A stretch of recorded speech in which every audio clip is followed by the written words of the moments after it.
The Anunnaki emerge from the earliest strands of human memory preserved upon clay, as the first cities of southern Mesopotamia took form upon the alluvial plains between the Tigris and the Euphrates.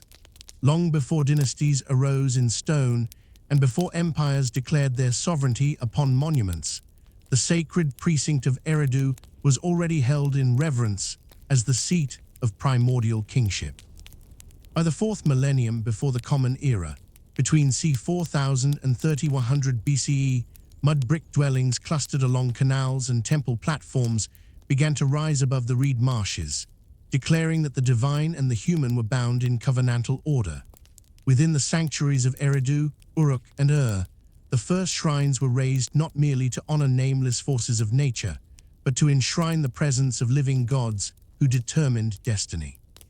Later scribes, in the earliest stages of cuneiform writing, would record these gods under the august title of the Anunnaki, the offspring of En, a collective assembly who governed heaven, earth, and the netherworld. At Eridu, archaeological excavations conducted by Fuad Safar between 1946 and 1949 uncovered successive layers of temple foundations built atop one another, each earlier shrine buried beneath the weight of later devotion. These 17 architectural levels, reaching back into the Ubaid and early Uruk periods, bore witness to centuries of veneration centered upon the god Enki, lord of the subterranean waters and primeval wisdom. The deepest strata of Eridu revealed a simple mud brick altar, a modest beginning for what would become the holiest cult center of southern Mesopotamia. By the Uruk IV period, around 3100 BCE, when pictographic tablets were first impressed with stylus upon clay, the name of Enki was already etched into the nascent script, linking the god with the sacred city and with the broader pantheon of the Anunnaki. For the people of Sumer, the shrine of Enki was no mere structure, but the cosmic axis where the freshwaters of the Abzu welled up from beneath the earth to nourish both soil and spirit. From these same centuries comes the remarkable rise of Uruk, whose monumental ziggurat platforms and temple complexes bore witness to an unprecedented flowering of urban civilization. Within the precinct of Ina, dedicated to the goddess Inanna, tablets from the late Uruk period preserve lists of offerings, priestly duties, and mythological references that include the genealogies of the divine council. These records, though written in the most archaic forms of cuneiform, speak with clarity of a divine hierarchy presided over by En, the Sky Father, and Enlil, Lord of the Command. In this early pantheon, the Anunnaki were conceived not as distant abstractions, but as an august assembly whose decrees were binding upon heaven and earth. To the men and women of Uruk and Eridu, the rising towers of their temples embodied the meeting place of mortal devotion and immortal presence, sanctuaries where the decrees of the Anunnaki were pronounced. Archaeological remains confirm that these cities were not mere clusters of dwellings, but organized centers of cultic and administrative life. The beveled rim bowls, mass-produced and unearthed in vast quantities at Uruk, suggest rations given to temple laborers, a sign of centralized authority rooted in divine sanction. Cylinder seals from this era, carved with images of deities, priests, and ritual banquets, provide iconographic evidence of a society that understood itself to be governed by the unseen assembly of gods. One seal impression from Jemdet Nasser, dating to the late 4th millennium BCE, depicts a divine figure enthroned while supplicants approach with offerings, an image scholars interpret as one of the earliest visual attestations of divine kingship mediated by the Anunnaki. Thus, archaeology confirms what the myths proclaim, that from the dawn of Sumer, the cities were thought to stand under the direct supervision of the heavenly host. The sacred literature of later centuries, though written in more refined Akkadian and Sumerian forms, preserves the memory of these origins. The Sumerian king list, compiled much later around 2100 BCE, but drawing upon traditions that stretch back into the 4th millennium, begins with the declaration, "After kingship had descended from heaven, kingship was in Eridu." This testimony affirms the belief that rule itself was a gift from the Anunnaki, bestowed from the divine assembly upon chosen cities. When excavators uncovered fragments of this king list at Nippur in 1906, under the direction of Hermann Hilprecht, they held in their hands not merely a chronicle of rulers, but a sacred theology of power, linking the origins of civilization to the decrees of the gods. The earliest cities were thus sanctuaries of divine presence, their rulers portrayed as shepherds chosen to enact the will of the Anunnaki upon earth. The mythological traditions surrounding the Anunnaki also preserved the memory of their cosmic authority. Later hymns and incantations describe them as the 50 great gods, enthroned in council, who met in the Eker temple of Nippur under the presidency of Enlil. Yet even in their earliest forms, these traditions were shaped by the landscapes of Eridu and Uruk, the watery Abzu of Enki's shrine, the towering ziggurat foundations of Uruk's Inanna temple, and the administrative tablets recording offerings to the gods together form a composite image of a society utterly enmeshed in divine order.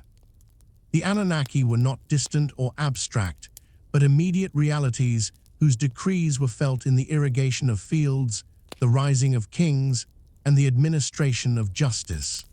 The scholarly rediscovery of these origins through the labors of archaeologists in the 19th and 20th centuries confirms the antiquity and centrality of the Anunnaki concept.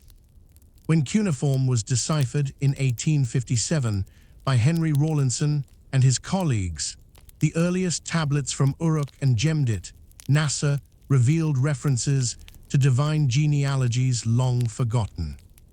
As excavations progressed, from Layard's uncovering of Nineveh in 1845, 1851, to Woolley's exploration of Ur in 1922-1934, the fragmentary yet persistent references to the Anunnaki accumulated into a portrait of a divine council that had ruled the imagination of Mesopotamia from its first cities.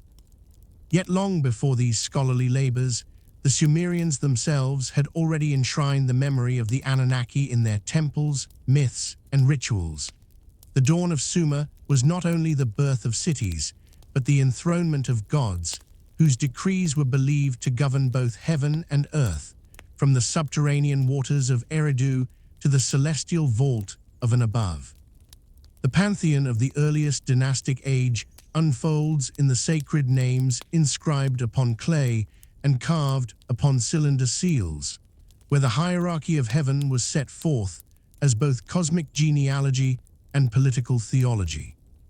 By the dawn of the third millennium before the Common Era, between c. 3000 and 2600 BCE, the city temples of Sumer had already articulated a divine council presided over by En, the supreme god of the sky, enthroned in the highest heavens, beyond the reach of human sight, yet invoked in liturgical formulae as the very source of order. Beside him stood Enlil, the lord of the command, who governed the destinies of kings and nations with words that could not be revoked once uttered. Beneath them, Enki, master of the Abzu, held the wisdom of the deep, source of fresh waters and of creative cunning by which humanity itself had been fashioned. Alongside them, Ninhursag, the great mother of mountains and earth, presided over fertility, birth, and the cycles of renewal. Together they formed the central pillars of the Anunnaki, an august council whose decrees bound not only humankind, but also the gods themselves. Archaeological remains from the early dynastic period reveal how this theology was enshrined in art and ritual. Cylinder seals from sites such as Ur, Kish, and Uruk, dated between 2900 and 2600 BCE, display enthroned figures attended by lesser deities and mortals bearing offerings. The iconography portrays gods enthroned beneath celestial symbols, stars, crescent moons, and the sun disk, demonstrating that the heavens themselves were conceived as a structured hierarchy mirrored in earthly kingship. Inscriptions from temple archives depict offerings allocated to specific deities, revealing not only cultic devotion, but also the organized administration of divine economy. The god An was invoked as the ultimate sovereign, yet he remained distant and largely uninvolved, while Enlil's presence pervaded the practical governance of divine and human affairs. This distinction between the transcendent father of the pantheon and the active executor of destiny would echo through later Mesopotamian religion and would deeply influence the theological structures inherited by later Semitic traditions.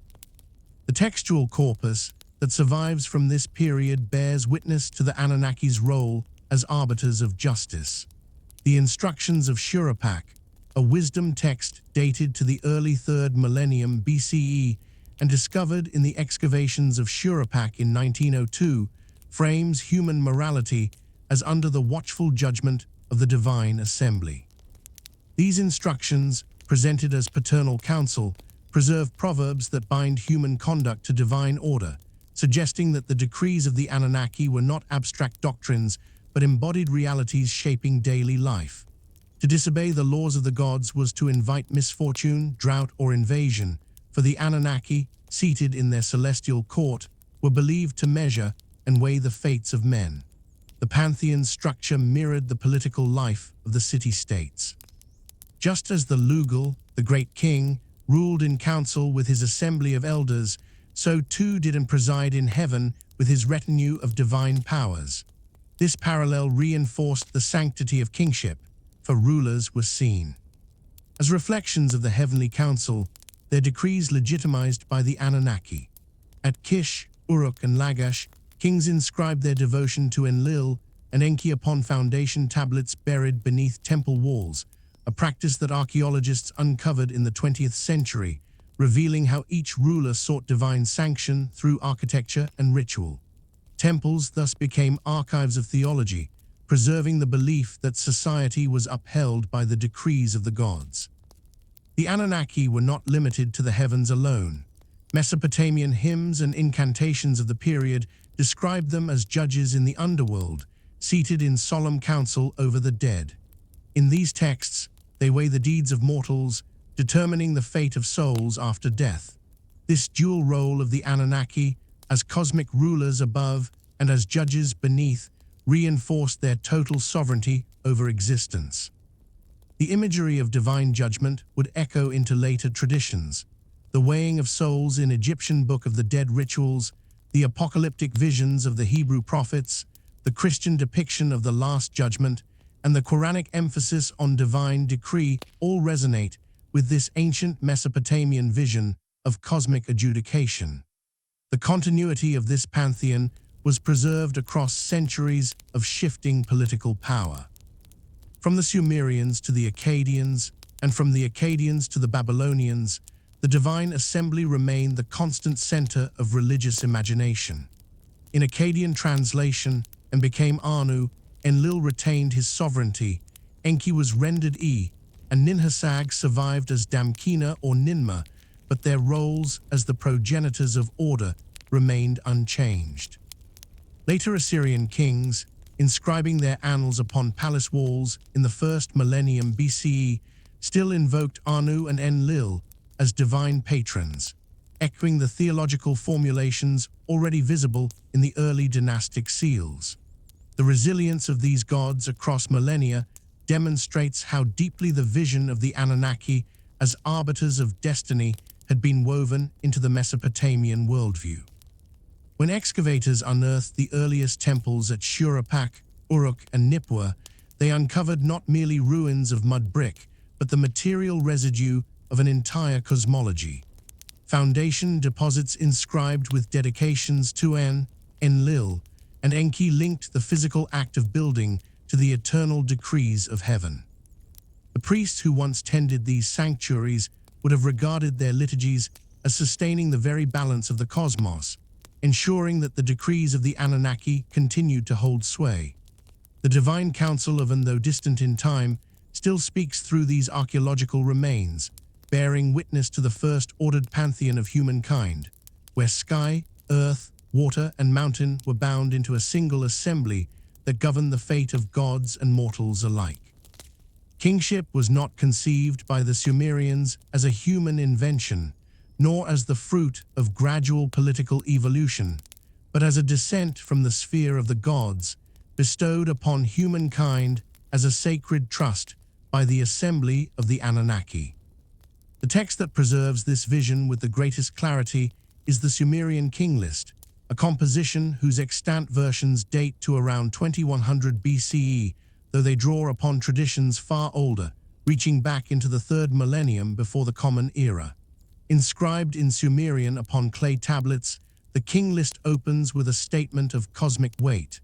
After kingship had descended from heaven, kingship was in Eridu. In this brief but mighty declaration, myth and history interlace, for the political structures of the Sumerian city-states are here presented as the manifestation of divine decree, the earthly shadow of heavenly order. The dynasties named in the king list, Kish, Uruk, and others, are thus not mere historical recollections of ruling houses, but sacred chapters in a drama orchestrated by the gods. Eridu, the earliest seat, was declared the first locus of kingship, sanctified by its temple of Enki and by its antiquity as the oldest city in Sumer. From there, according to the text, kingship was transferred to Kish, signaling not a mere political conquest, but the divine redistribution of authority. Uruk followed, its kingship embodied most famously in the figure of Gilgamesh, whose mythic deeds were later woven into epic poetry that traversed the centuries. Too received the heavenly scepter, its rulers claiming divine selection as they erected ziggurats and instituted laws under the aegis of the Anunnaki. Each transition of power is narrated not as the outcome of human ambition or military conflict, but as a heavenly movement, the gods themselves lifting the diadem from one city and placing it upon another. The king list itself was first brought to light in modern scholarship through excavations at Nippur in 1906, led by Hermann Hilprecht. The tablets discovered there bore long genealogies of kings, recording improbably vast reigns for the antediluvian rulers, some lasting tens of thousands of years, followed by shorter and more plausible reigns after the flood. These vast numbers are not to be read as literal chronologies, but as mythological expressions of the difference between the world before the deluge and the diminished age that followed. The great span of antediluvian reigns suggests a time when the divine and the human were closely entwined, when the Anunnaki ruled side by side with mortals and life stretched toward eternity. After the flood, human reigns became briefer, reminding posterity that mortality and limitation had entered decisively into human destiny. The theological implications of this text were profound. By portraying kingship as a gift descending from heaven, the king list transformed political authority into a sacred trust, a mandate legitimized by the decrees of the gods. The ruler was more than a mere administrator or warlord. He was the chosen instrument of the divine council. When the Anunnaki shifted kingship from one city to another, it was interpreted not as accident or fortune, but as judgment and divine will. Thus, the fall of Kish or the rise of Uruk could be explained as manifestations of heavenly decree, grounding historical turbulence within a larger cosmic order. Archaeological evidence from the cities mentioned in the king list confirms that their rulers sought to embody this sacred role. At Uruk, the construction of monumental temples in the late 4th and early 3rd millennium BCE revealed the close intertwining of kingship and cult. Cylinder seals from this period depict rulers leading processions before the gods, offering libations, or standing in proximity to divine emblems, suggesting that their legitimacy was framed by ritual acknowledgement of the Anunnaki's authority. At excavations by Leonard Woolley between 1922 and 1934 uncovered royal tombs where kings and queens were buried with retinues of attendants sacrificed to accompany them into the afterlife, affirming the belief that their rule extended beyond death, sanctified by divine ordination. The theological portrait of kingship descending from heaven resonates beyond Mesopotamia. In Egypt, the pharaoh was regarded as the earthly embodiment of Horus and the son of Ra, his sovereignty a divine inheritance rather than a human claim. In Israelite tradition, the Davidic monarchy was proclaimed to be established by the covenant of Yahweh, its legitimacy secured not by conquest, but by divine promise. In Islamic thought, though kingship as an institution was often regarded with suspicion, the Quran nonetheless portrays political authority as granted by divine will. You give sovereignty to whom you will, and you take sovereignty away from whom you will. Quran 3:26. Thus, the ancient Sumerian conception of kingship as descending from heaven finds echoes across the civilizations and religions of the Near East, each inheriting the conviction that the authority of rulers flows from a source beyond mere human agency. The mythic portrayal of dynasties in the king list also reveals the inseparability of legend and history in Mesopotamian thought. Figures such as Enmakar, Lugalbanda, and Gilgamesh are named in the list, their reigns treated as historical while their deeds are celebrated in epic and myth. Gilgamesh, who ruled Uruk around 2700 BCE according to later tradition, stands both as a mortal king and as a semi-divine hero who journeyed to the ends of the earth in search of immortality. That his name appears in the same register as purely three historical rulers demonstrates the Mesopotamian tendency to weave myth and history into one tapestry, refusing to divide sacred story from political memory. The authority of the king list endured beyond its original composition. Copies of the text circulated in Babylonian and Assyrian schools, copied by scribes well into the first millennium BCE. Its schema of dynastic succession influenced later chronicles that sought to interpret the rise and fall of kingdoms as divinely ordained. Even in Hellenistic times, when Babylonian priests such as Berossus wrote histories for Greek audiences, the theme of antediluvian kings, the flood, and post-diluvian dynasties was preserved, demonstrating the persistence of the belief that kingship itself was a heavenly institution. Thus, the Sumerian king list does more than catalogue rulers. It articulates a theology of history, a sacred historiography in which human sovereignty is subordinated to divine command. By portraying kingship as descending from heaven, it consecrated the ruler as the chosen mediator between gods and men, and by narrating the succession of dynasties as the movement of divine favor, it rendered political change into a manifestation of cosmic will. The discovery of the text at Nippur in the early 20th century has enabled modern scholarship to glimpse how deeply the Sumerians perceived their rulers not as self-made figures of power, but as instruments of the Anunnaki, whose decrees alone determined the destiny of cities and of humankind. The story of Ziusudra stands as one of the most solemn and haunting testimonies to the perceived fragility of humankind before the decrees of the Divine Council. In the Sumerian imagination of the third millennium before the Common Era, the Anunnaki did not merely create humanity, but also measured its fate, subjecting mortals to the inscrutable balance of divine justice and wrath. Around c. 2600 BCE, this cosmic drama was committed to clay in what scholars now call the Eridu Genesis, a fragmentary text unearthed in the ruins of Nippur during excavations conducted in 1893. Though only preserved in broken lines, the narrative it conveys is unmistakable.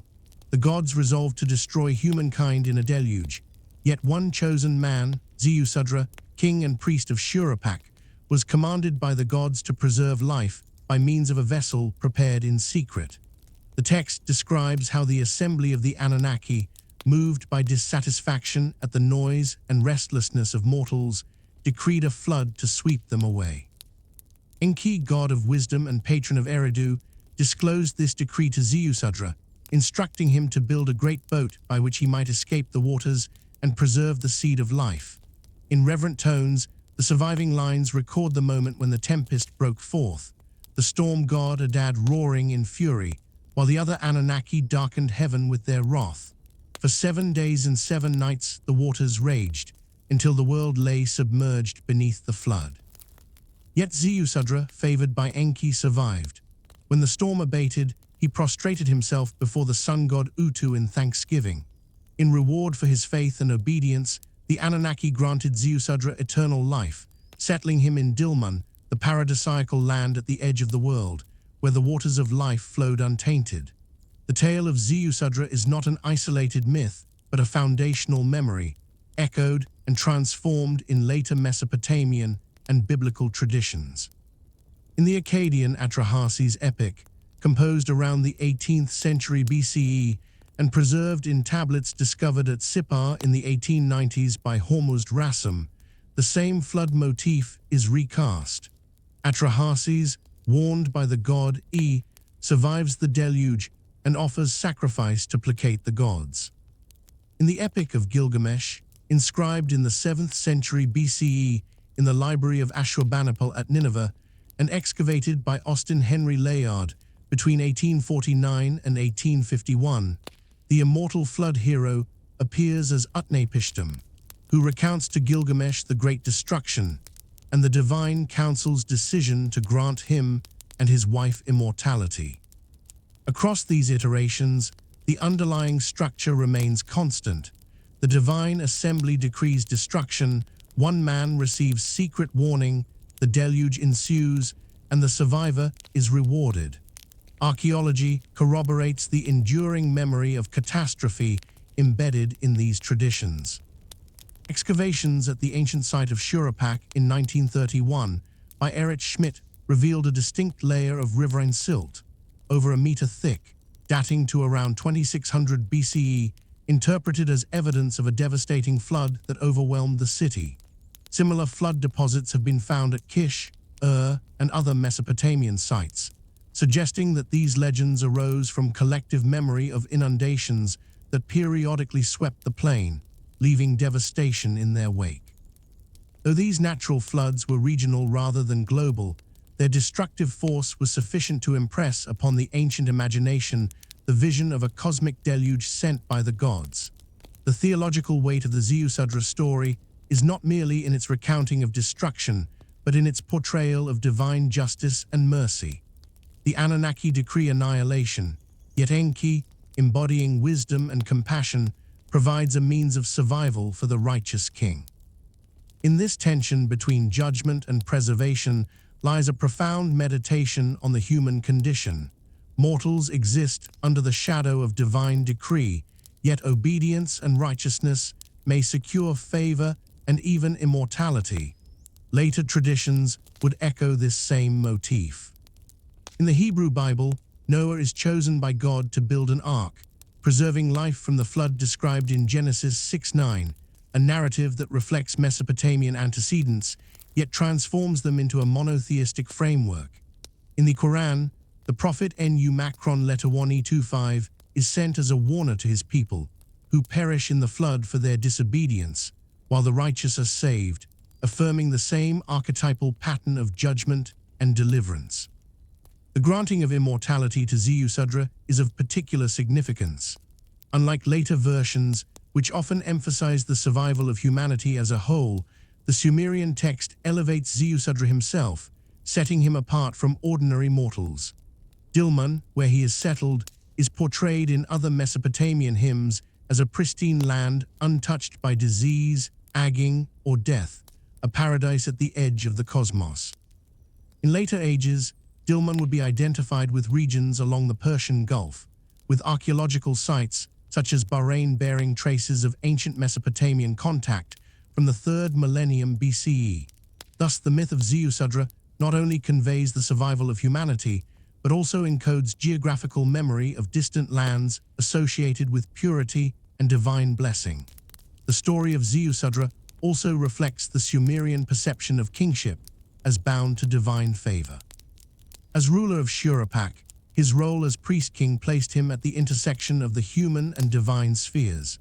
His obedience to Enki's instruction confirmed that the ruler was to act as mediator between the will of the gods and the survival of his people. In this sense, the flood narrative reinforced the ideology of kingship already enshrined in the Sumerian king list, which framed dynastic succession as a descent from heaven. Ziusudra, both king and survivor, thus embodied the covenant between gods and mortals, securing the continuity of civilization after the cataclysm decreed by the Anunnaki. Through the recovery of the Eridu Genesis tablet at Nippur, modern scholarship has been able to glimpse the earliest form of this myth, written more than 1,000 years before the composition of Genesis. Its survival through the centuries, rearticulated as Atrahasis and Utnapishtim, and later transformed into Noah and Nu Macron letter 1E25, demonstrates the enduring power of the flood as a symbol of judgment and renewal. For the ancients, the deluge was not merely an event of the past, but a cosmic truth.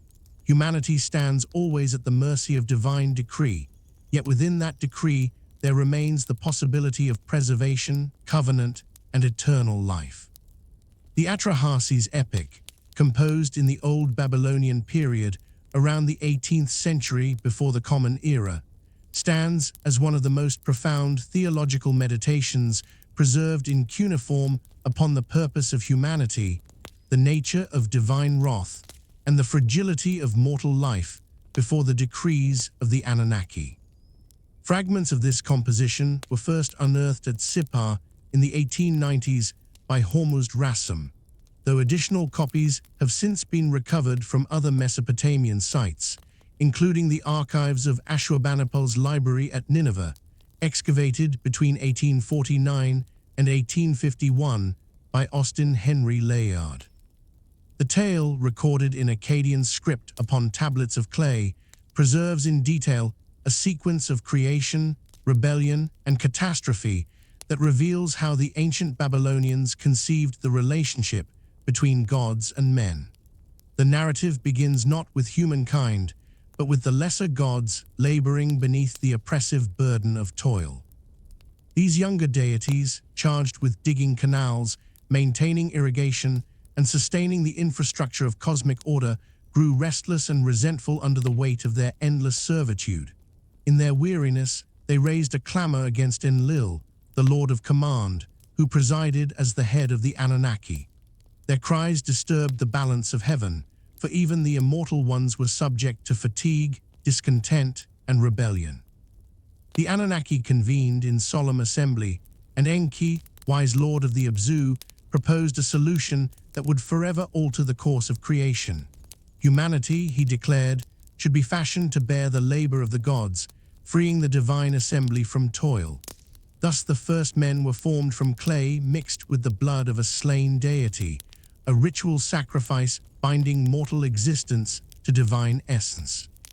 The choice of clay symbolized the earthbound and fragile substance of humanity, while the infusion of divine blood marked men and women with a trace of the sacred, endowing them with life and consciousness.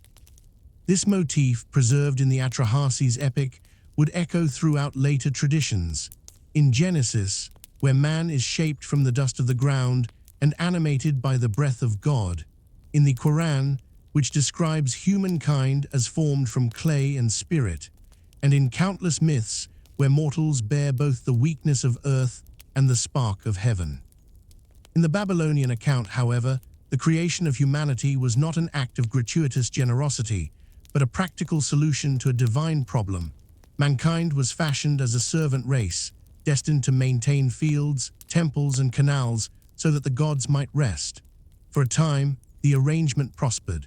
The newly created humans multiplied and performed their duties, sustaining the temples with offerings and maintaining the life-giving canals of Mesopotamia. Yet the very success of humanity soon became its danger. Their numbers increased, and with them grew the noise of human activity, disturbing the repose of Enlil. Angered by the ceaseless clamor, Enlil resolved to diminish their numbers.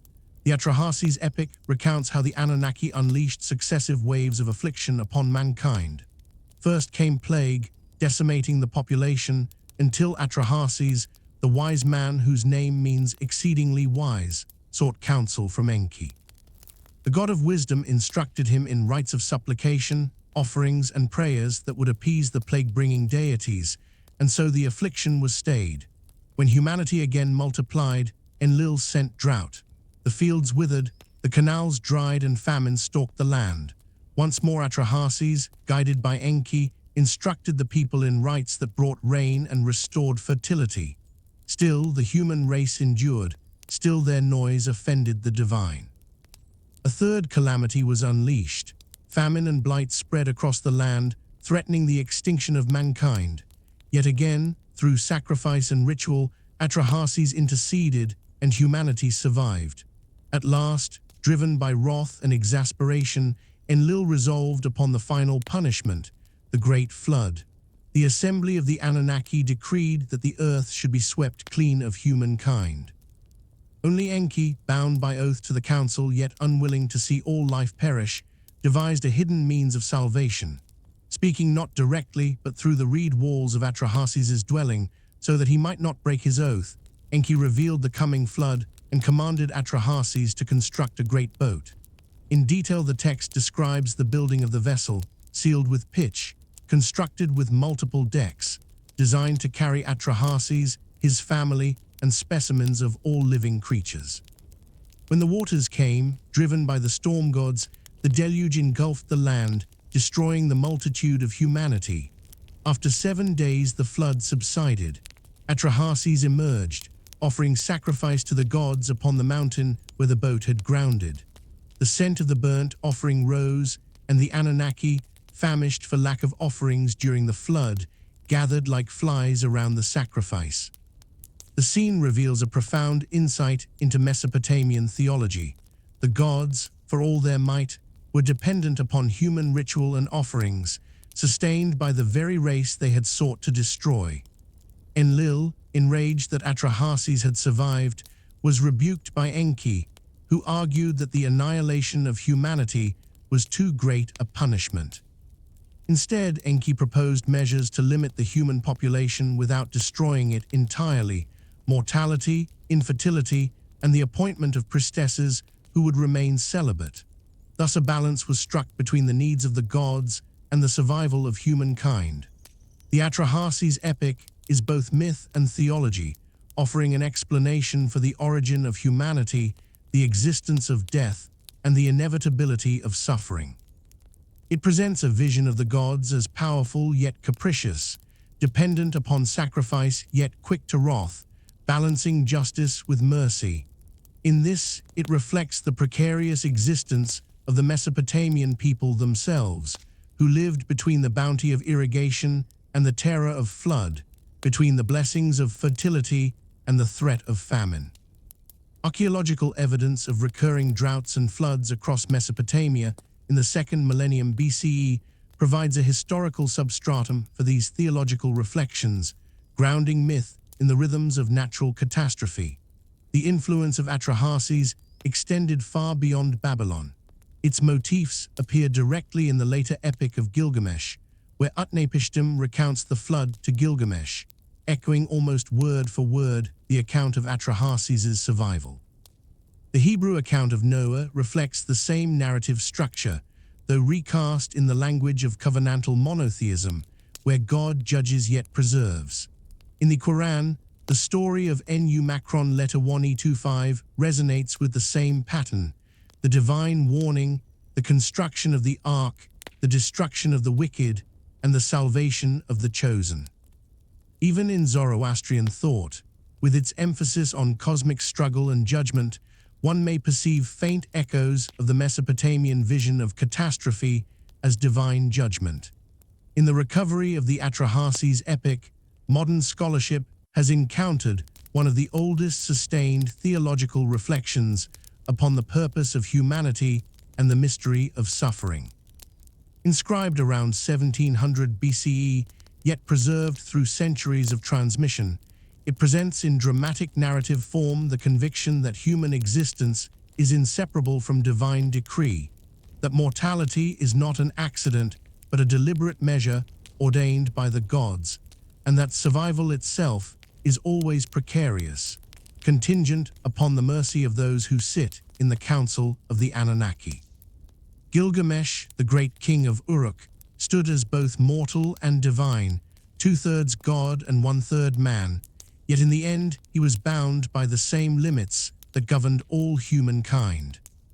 The epic that bears his name, preserved in Akkadian on the tablets of the standard Babylonian version, compiled in the late 2nd millennium, but transmitted most fully in the 7th century BCE within the library of Ashurbanipal at Nineveh, unfolds as a meditation on mortality, kingship, and the elusive quest for eternal life. Excavated between 1849 and 1851 by Austin Henry Layard and later pieced together from shattered fragments, this monumental work has been called the earliest surviving masterpiece of world literature. But to the ancients, it was far more. It was a sacred narrative that articulated the boundary between man and God and the role of the Anunnaki as arbiters of destiny. Tale recounts how Gilgamesh, restless in his might, sought out adventures that brought him into confrontation with both men and gods. He slew Humbaba, guardian of the cedar forest, and struck down the bull of heaven, sent by the outraged goddess Ishtar after her advances were spurned. For these acts, the gods decreed that Enkidu, Gilgamesh's companion fashioned from clay and wilderness, must die. The death of Enkidu shattered Gilgamesh, who was forced to confront the inevitability of mortality. No palace walls, no heroic deeds, no carved inscriptions could shield him from the fate that awaited all. His grief transformed into terror, and terror into obsession, until he resolved to seek the one man who had been granted escape from death. Utnapishtim, the flood survivor, preserved by the gods in the distant past. The journey of Gilgamesh took him to the very edges of the known world, across the mountains of Mashu, where the scorpion beings guarded the gates of the rising sun, through the tunnel of darkness that spanned 12 leagues, and finally to the waters of death that only the boatman Urshanabi could ferry him across. There, beyond the limits of mortal lands, he found Utnapishtim, who revealed to him the story of the flood. In words that echo the Atrahasis and the Eridu Genesis, Utnapishtim described how the divine assembly, led by Enlil, had resolved to destroy mankind, and how only the wisdom of Enki had preserved him by instructing him to build a vessel.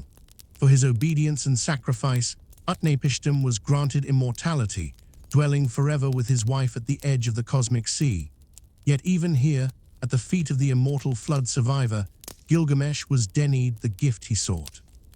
Utnapishtim declared that the decree of the gods was irreversible, immortality belonged only to the divine, and its bestowal upon him had been a unique and unrepeatable act. The Anunnaki, he said, had set life and death in balance, granting life to mankind but keeping immortality for themselves. As if to illustrate this, Utnapishtim set Gilgamesh a test, to conquer sleep, that daily shadow of death, for 6 days and 7 nights. Gilgamesh failed, succumbing to slumber almost at once, proving his mortal condition. Only a single consolation was offered, a plant of rejuvenation growing in the depths of the sea, capable of restoring youth.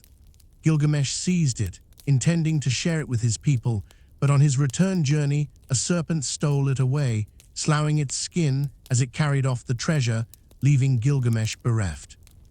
Thus the hero returned to Uruk with empty hands, bringing only the wisdom that mortality cannot be escaped. Yet the epic insists that this too was a form of immortality. The city walls he had built, the inscriptions he left, and the tale itself would preserve his name for millennia. In this lies the paradox at the heart of the Epic of Gilgamesh. Though the Anunnaki withheld eternal life, they granted through story, inscription, and memory a form of endurance that defied death in another way. The theology of the epic reveals the Anunnaki not as capricious tormentors, but as the guardians of cosmic order who fixed the boundaries of life and death. By refusing immortality to Gilgamesh, they ensured that the human race would remain distinct from the divine, preserving the balance of creation. This theme resonates across comparative traditions. In the Hebrew scriptures, Adam and Eve are expelled from Eden lest they eat from the tree of life and live forever, echoing the same divine withholding of immortality. In Greek myth, heroes like Achilles and Heracles stand at the threshold of divine life, yet their fates underscore the distinction between gods and men. In the Quran, the fleeting nature of worldly life is contrasted with the permanence of the hereafter, reminding humanity that only God grants immortality. Archaeology anchors this myth in the historical landscape of Uruk.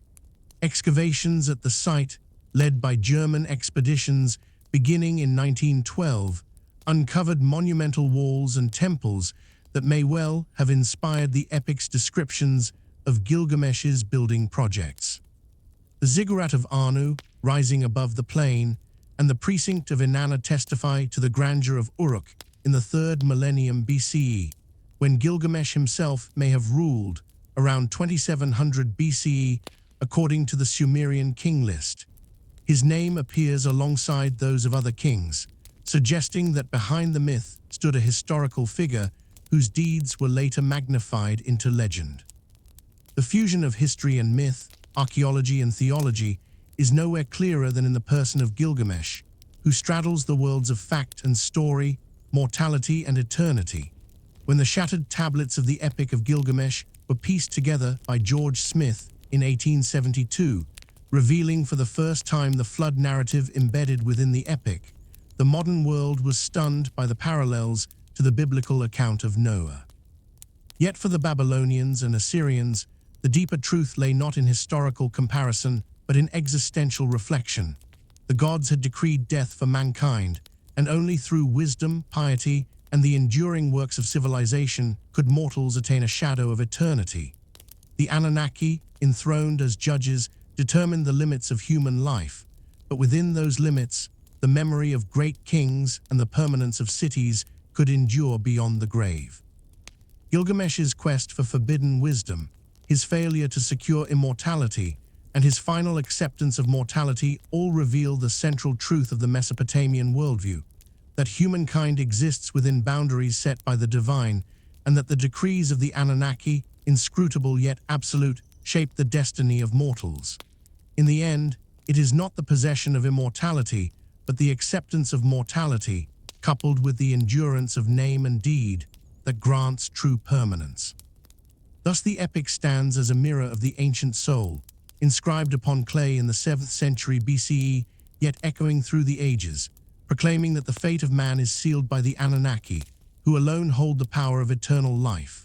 Sargon of Akkad, remembered in chronicles as Sharukin, the true king, arose in the 3rd millennium before the Common Era as the first ruler to weld together the scattered city-states of Sumer into a unified dominion that would be remembered as the world's first empire. His reign, conventionally dated between c. 2334 and 2279 BCE, marks the turning point at which Mesopotamian political life passed from local dynasties under the shadow of ancient temples to a centralized monarchy that claimed authority not only over cities, but over entire lands. Yet this transformation was not presented as the work of human ambition alone. In the inscriptions attributed to Sargon and to the generations that celebrated his deeds, his rise to power is consistently explained as the will of the gods, particularly the great goddess Ishtar, and as a mandate conferred by the Anunnaki themselves. The legend of Sargon's birth already bears the imprint of divine providence. Later texts, copied in the 1st millennium BCE, but preserving traditions of earlier origin, tell how Sargon was conceived in secret, set adrift upon the Euphrates in a reed basket, and rescued by Aki, a water drawer, who raised the foundling child. Like the infant Moses in later Hebrew tradition, Sargon's humble beginnings were interpreted not as obstacles, but as signs of divine election.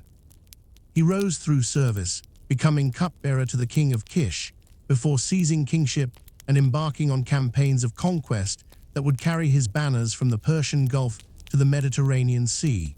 In each account, Sargon attributes his victories to the favor of the gods. In one inscription, he declares that Ishtar granted him love and protection, marching before his armies, while the Anunnaki decreed the submission of nations to his rule. The theology underlying this vision was one of fusion, for Sargon's rise coincided with the ascendance of the Akkadian language and people, Semitic in speech and heritage, within the cultural world of Sumer.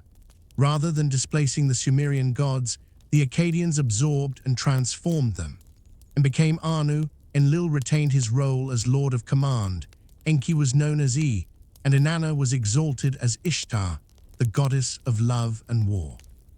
The Anunnaki were no longer only the council of ancient Sumer, but were now embedded in a broader Semitic framework that emphasized divine kingship and celestial sanction for imperial conquest. Through this act of syncretism, the Akkadian dynasty laid the foundations of what might be called the first imperial theology, a vision in which the gods were not merely protectors of individual cities, but lords of all lands, whose decrees empowered a single monarch to command the loyalty of diverse peoples.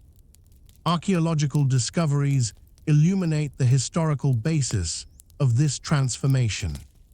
At sites such as Tel Brak in northern Mesopotamia, evidence of Akkadian presence has been identified in layers dating to Sargon's reign, with distinctive Akkadian administrative tablets and artifacts demonstrating the imposition of imperial control. Inscriptions found at Nipwa, and Mari record the reach of Sargon's armies and the integration of distant cities into his empire.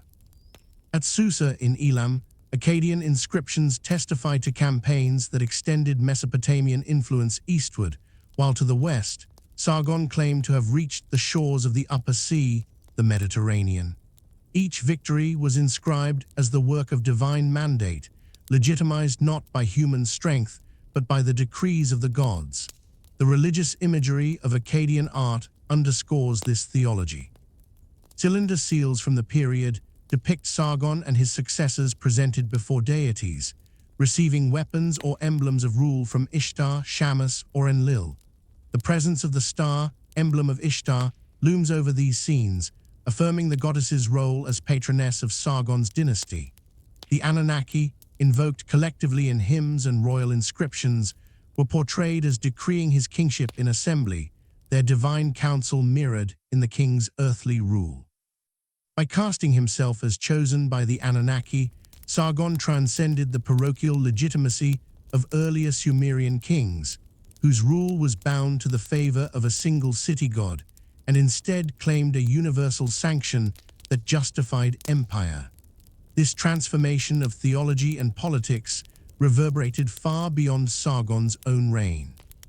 His dynasty established Akkadian as the administrative and literary language of Mesopotamia, a position it would retain for centuries, influencing Babylonian and Assyrian traditions. The fusion of Sumerian and Semitic deities produced a pantheon that endured in Mesopotamian religion until the fall of Babylon in 539 BCE and beyond. The idea of kingship as divine mandate, descending from the council of the gods, would echo in the conceptions of later empires. The Assyrian belief in Ashur's universal sovereignty, the Persian invocation of Ahura Mazda as grantor of kingship, and even in the biblical portrayal of kingship as granted or withdrawn by the will of Yahweh. Comparative traditions reveal striking parallels.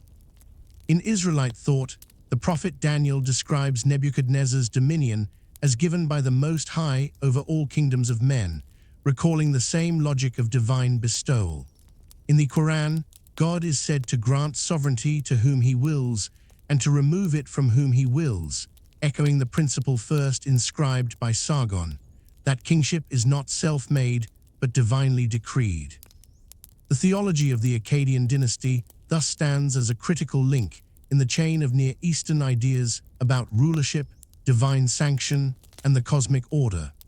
Through the lens of archaeology, epigraphy, and comparative religion, the figure of Sargon appears not only as a conqueror, but as the inaugurator of a new vision of empire, legitimized by the Anunnaki and sanctified by Ishtar.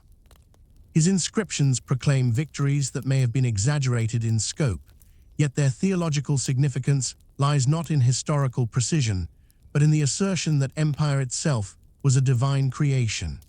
By uniting Sumerian and Semitic traditions into one imperial theology, Sargon established a model of divine kingship that would echo through millennia, binding politics and religion into a single sacred vision of universal rule.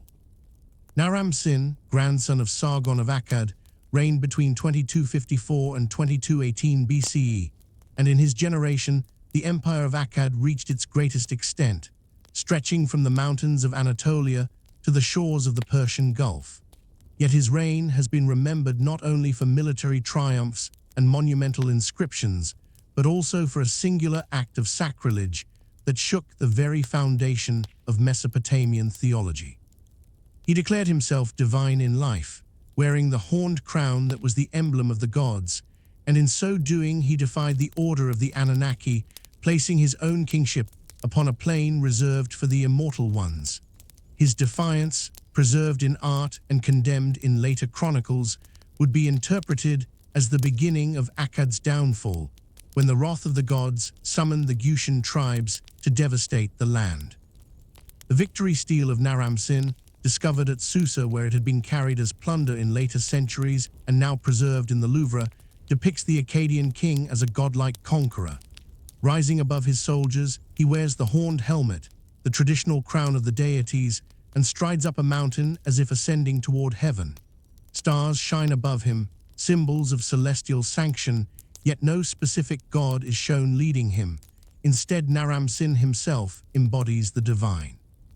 This departure from earlier Mesopotamian iconography, where kings are shown receiving emblems of authority from the hands of gods, signifies his claim that he no longer required mediation. In the visual language of Mesopotamia, he was declaring his own divinity. Later chronicles denounced this act as the Great Rebellion against Enlil, Lord of the Command, whose decrees defined the limits of kingship. To equate oneself with the Anunnaki was to upset the cosmic balance, violating the distinction between mortal and divine. The Sumerian literary work known as the Curse of Agade, preserved on tablets excavated at Nippur in the early 20th century, recounts in poetic lament the punishment that followed. According to this tradition, Naram-Sin attacked the holy Eker, the temple of Enlil at Nippur, in his arrogance seeking to compel the god to grant him favor. In response, Enlil summoned the Gutians, a mountain people described as a flood of men with human instincts but canine intelligence and with monkey features, who descended upon Mesopotamia around 2200 BCE. They laid waste to the fields, disrupted the canals, and brought famine upon the land. The lament declares that the Anunnaki withdrew their favor, cursing Agade with desolation. The once glorious capital became a haunt of ruins, its sanctuaries silent, its markets deserted. Archaeology lends weight to this narrative of collapse. At many Mesopotamian sites, including Akkad's imperial centers, evidence of destruction layers and abandonment corresponds with the late 3rd millennium BCE, around the time of the Gutian incursions. Administrative tablets cease, monumental building projects halt, and inscriptions record the fragmentation of empire. The Great Akkadian Experiment in Universal Monarchy gave way to a period of decline and chaos, remembered in the king list as a time when kingship was held by the Gutians, foreigners who lacked the wisdom of the gods and ruled without justice. Whether Naram-Sin literally destroyed Enlil's temple is uncertain, but the memory of such an act became the lens through which Mesopotamians explained their empire's fall. The theological lesson drawn from these events is clear. Kingship may descend from heaven, but when a king arrogates divinity to himself, he crosses the boundary fixed by the Anunnaki.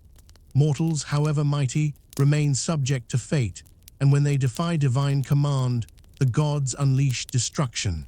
In this sense, Naram-Sin became a paradigmatic figure of hubris, remembered for his rebellion more than for his victories. His empire crumbled, and his name was preserved in lamentations as the king who provoked the wrath of Enlil. Comparative traditions echo the same motif of divine punishment for royal arrogance. In the Hebrew Bible, Nebuchadnezzar is struck with madness for boasting that his power was his own achievement until he acknowledged that sovereignty belongs to the Most High. In the Quran, Pharaoh is condemned for claiming divinity, drowned by the decree of God as a sign for all generations. In Greek myth, the figure of Niobe, who exalted herself above the gods, was punished with the death of her children, embodying the principle that hubris invites nemesis.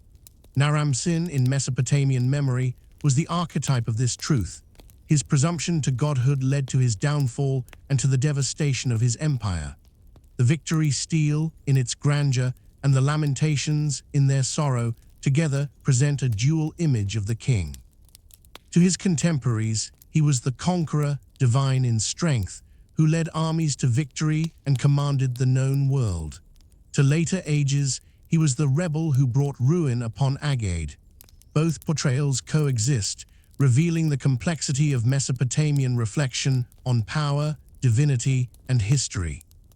The inscriptions and curse texts, preserved in the ruins of Nippur and deciphered by modern scholars, enable us to glimpse how the ancients interpreted political collapse as the result of cosmic disorder brought about by a king who defied the Anunnaki.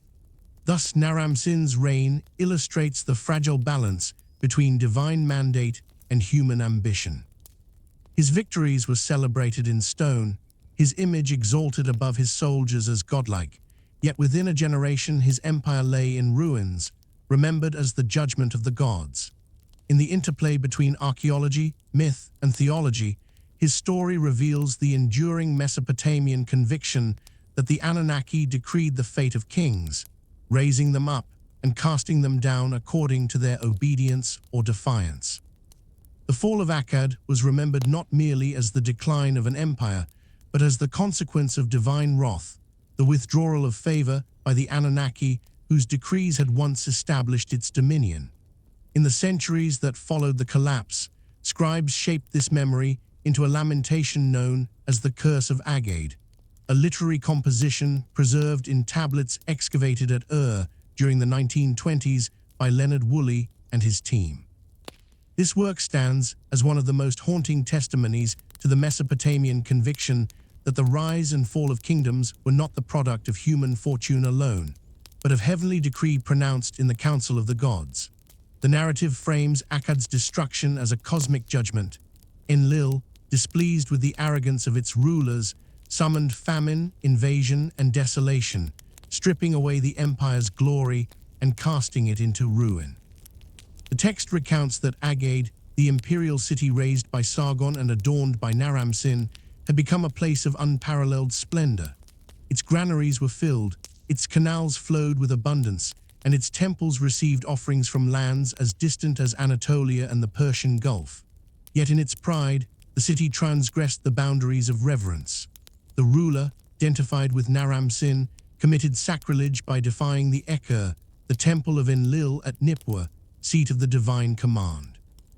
Angered, Enlil convened the Anunnaki, who decreed that Agade should be cursed. The gods withdrew prosperity from its land, halted the flow of water in its canals, and delivered its fields to barrenness. The text describes how abundance turned to scarcity, feasting to hunger, and joy to lamentation. In vivid imagery, the Curse of Agade portrays the Anunnaki summoning barbarian invaders, the Gutians, to descend upon Mesopotamia like a relentless flood.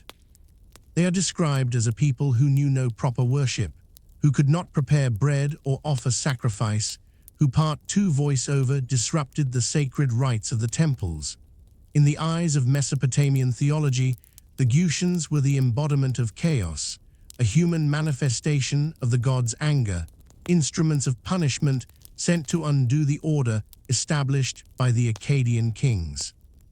Thus history itself, military defeat, invasion, and famine, was interpreted as mythic narrative, a visible sign of the wrath of the Anunnaki. Archaeological evidence confirms that around 2200 BCE, the Akkadian Empire experienced sudden decline. Excavations at Tel Brak, Nippur, and other Mesopotamian sites reveal layers of abandonment, destruction, and economic contraction corresponding with this period. Cuneiform archives that once recorded the movement of grain, silver, and labor fall silent. Settlement patterns shift, and the once thriving imperial heartland reveals signs of depopulation. Climatic studies suggest that this period coincided with a severe drought event across the Near East, known to scholars as the 4-2 kiloyear event, which contributed to widespread famine and social upheaval. The Mesopotamians, these catastrophes were not environmental accidents, but the execution of divine judgment, fulfilling the decrees proclaimed in the Curse of Agade. The theological import of the text lies in its depiction of the Anunnaki as custodians of cosmic order who enforce justice upon kings and empires. Sargon had declared his rule as sanctioned by Ishtar and decreed by the gods. Naram-Sin had exalted himself to divinity, claiming the horned crown of the immortals. In response, the Anunnaki demonstrated that no human king, however mighty, could transgress their will. Their council, presided over by Enlil, determined not only the fates of individuals but the destinies of entire empires. The Curse of Agade thus preserves the Mesopotamian conviction that history itself unfolds as the enactment of divine will, that prosperity is a sign of favor and collapse the manifestation of wrath. The lament also reveals the sorrow of a people reflecting upon the loss of greatness. Its lines describe abandoned temples where the gods no longer dwell, markets silenced, and shrines bereft of offerings. The gods themselves are said to have deserted Agade, withdrawing to their own sanctuaries, leaving the city to emptiness. In this image lies the profound theological grief of Mesopotamia, not merely that a political empire had fallen, but that the bond between gods and city had been severed. To lose divine favor was to lose identity, for the essence of Mesopotamian kingship lay in its mediation of the divine presence. Without the gods, the city became nothing more than dust and ruin. Comparative traditions echo the same logic of divine judgment upon arrogant kings and civilizations. The Hebrew prophets declared that Babylon would be reduced to desolation for its pride, its temples silent and its streets empty, a dwelling place of wild beasts. In the Quran, the peoples of Letter 2bf, Macron D and Thamud are portrayed as destroyed for their rebellion against God's messengers, their cities left in ruin as warnings to later generations. In Zoroastrian tradition, empires are raised and destroyed according to the eternal struggle between truth, Ashar, and the lie drudge, each rise and fall a reflection of cosmic order. The Curse of Agade stands as the Mesopotamian counterpart to these traditions, affirming that the gods alone bestow power and that their wrath consumes those who transgress. When Woolley and his team uncovered the tablets at Ur in the 1920s, they provided the modern world with a direct link to the lamentations of ancient Mesopotamia. Here was not only a historical record of collapse, but a theological meditation inscribed in poetic form, blending the memory of famine, invasion, and drought with the sacred language of divine wrath. In this text, myth and history converge. The Gutian invasion and the climatic disasters of the late 3rd millennium BCE were remembered through the lens of divine curse, narrated as the judgment of the Anunnaki upon a hubristic empire. Thus the fall of Akkad was inscribed forever as a warning, a demonstration that kingship, though it descends from heaven, can be revoked when rulers exalt themselves beyond their appointed bounds. The ruins of Agade became a silent testimony, interpreted by scribes and priests as proof that the decrees of Enlil and the Council of the Anunnaki cannot be defied. Famine, invasion, and collapse were not random tragedies, but the unfolding of divine justice, turning the mightiest empire of the ancient world into a lesson carved upon the memory of humankind. Ereshkigal, sovereign of the great below, embodies the dread sovereignty of the Mesopotamian netherworld, a realm conceived not as a place of reward or punishment, but as the inevitable destination of all mortals, a shadowed domain beneath the earth where dust is the food of the departed and silence the garment of their souls. In the mythological imagination of Sumer and Akkad, the Anunnaki were not confined to the celestial spheres nor to the high assembly of heaven. They also occupied the deepest regions, enthroned as judges who presided over the destiny of the dead. Their authority extended beyond life, binding mortals in the grip of decrees that could not be overturned. Central to this vision stands the myth of the descent of Inanna, preserved on tablets excavated at Uruk and dated to around 1900 BCE, in which the goddess of love and war, radiant queen of the heavens, dared to descend into the dominion of her sister Ereshkigal, only to be stripped of her power, condemned by the 7 Anunnaki judges, and hung lifeless upon a hook in the House of Shadows. The myth opens with Inanna setting her face toward the netherworld, adorned in all her regalia, the crown of heaven, the lapis lazuli necklace, the rod and ring of authority, and the garments that signified her power among gods and men. At each of the 7 gates of the underworld, the gatekeeper, acting on Ereshkigal's command, forced her to remove one emblem of authority. By the time she passed the final gate, she stood naked and bowed low before the throne of her sister. There the 7 judges of the Anunnaki, seated in solemn assembly, fixed their eyes upon her, their gaze described in the cuneiform verses as the glance of death itself. They pronounced her fate without mercy, striking her down with the gaze of judgment. Inanna, Queen of Heaven, fell lifeless, her body hung upon the wall, lifeless in the domain where no one who enters returns unscathed. The image of 7 Anunnaki as judges reveals the dual role they played in Mesopotamian cosmology. They were not only deities who apportioned kingship and decreed the fate of empires, they were also the arbiters of death itself, presiding as a court in the chthonic realm. Their role was not to mete out moral punishment, for Mesopotamian belief did not conceive of heaven and hell in the later Abrahamic sense, but rather to enforce the unbreakable law that all life returns to dust, and that even the divine may be subject to the decrees of the underworld. Inanna's descent dramatizes this truth. The goddess who commanded the armies of heaven and shook the foundations of cities with her love and rage was powerless before the decrees of Ereshkigal and her tribunal of judges. The myth continues with the intervention of Enki, god of wisdom and deep waters, who, moved by compassion, fashioned 2 small beings to slip into the underworld. These humble creatures, neither male nor female, offered words of empathy to Ereshkigal in her cries of labor and suffering. In return, the queen of the netherworld granted them a boon, and they asked for the body of Inanna. Thus, by guile and pity, the corpse of the heavenly goddess was restored to life, and Inanna was permitted to ascend, though only on condition that she send another in her place.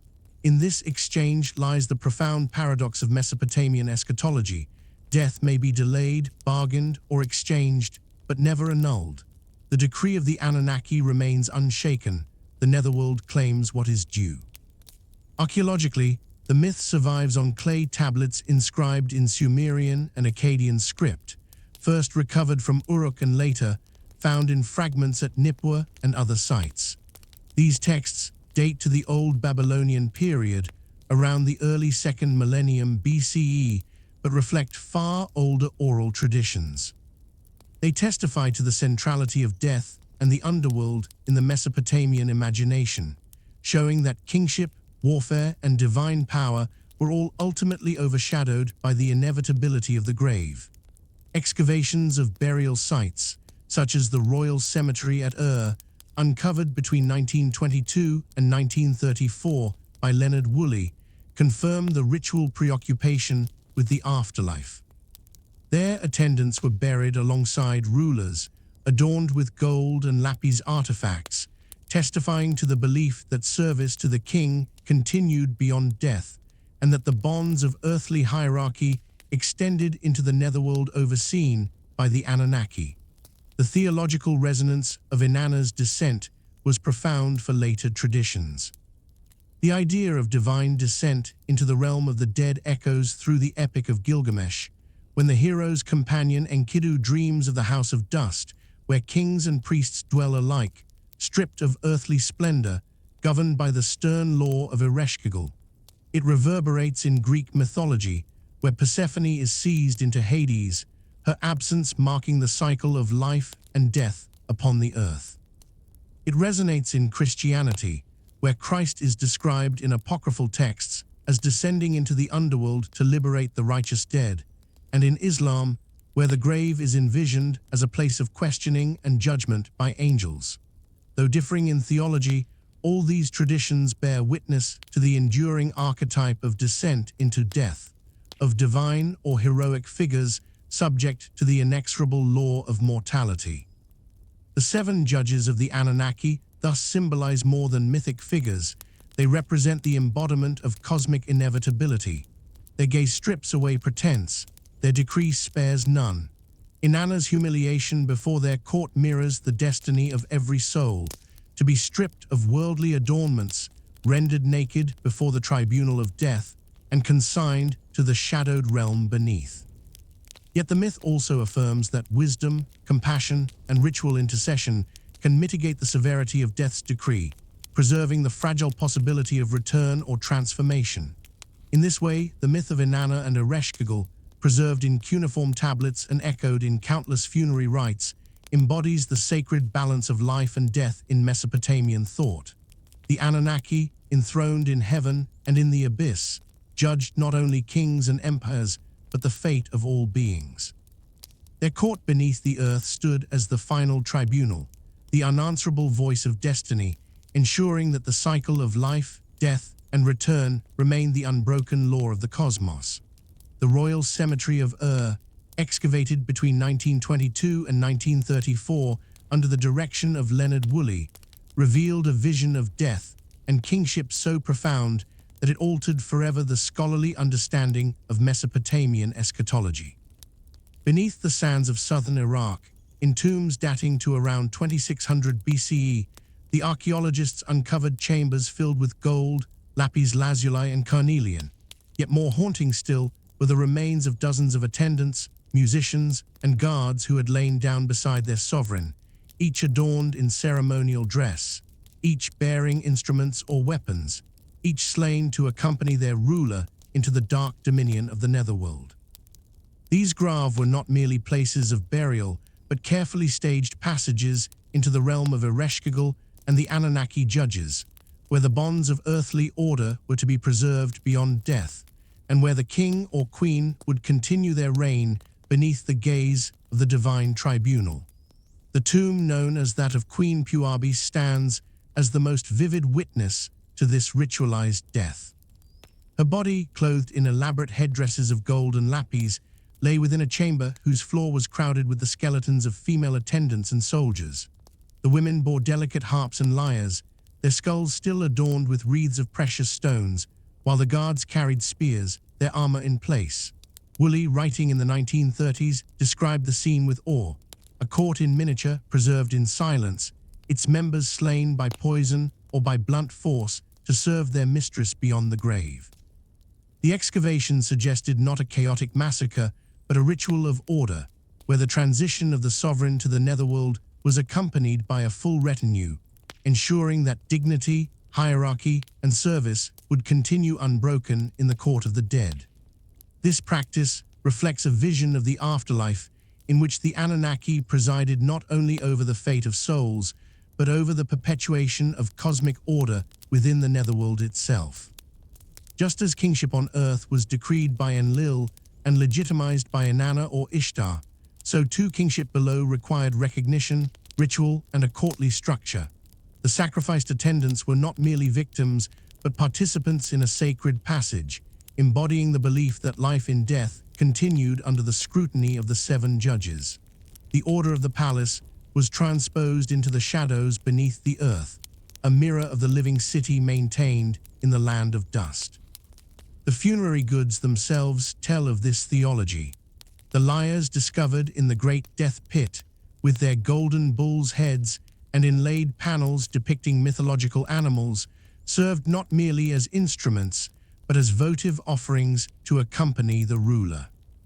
The imagery carved upon them depicts feasts and processions, suggesting that music and ritual banquets extended into the afterlife, sustaining the soul in the house of shadows. Likewise, vessels of gold and silver, heaped beside the bodies, reflect the belief that wealth and sustenance must accompany the deceased, that the journey into the netherworld required provision as surely as the voyage of a caravan across the desert. The chariots buried with horses and grooms in adjacent pits reveal the same logic. Mobility, prestige, and command were expected to persist beyond the threshold of death.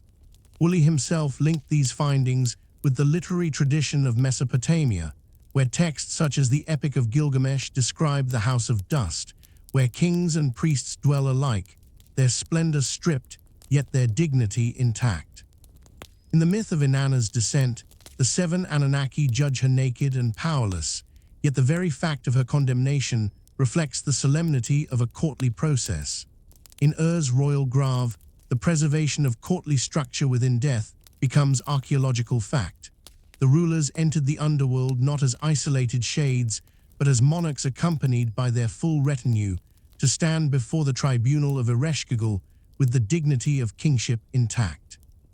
Comparatively, these practices resonate with other civilizations. In ancient Egypt, contemporary with the early dynastic and Old Kingdom periods, rulers were interred with attendants and goods, reflecting the same conviction that the afterlife required continuity of court and ritual. Yet the Mesopotamian vision diverged in its stark conception of the netherworld.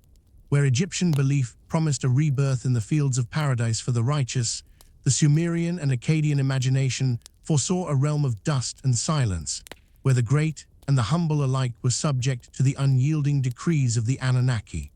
The royal tombs of thus speak not of resurrection, but of submission, not of eternal joy, but of order maintained even in despair.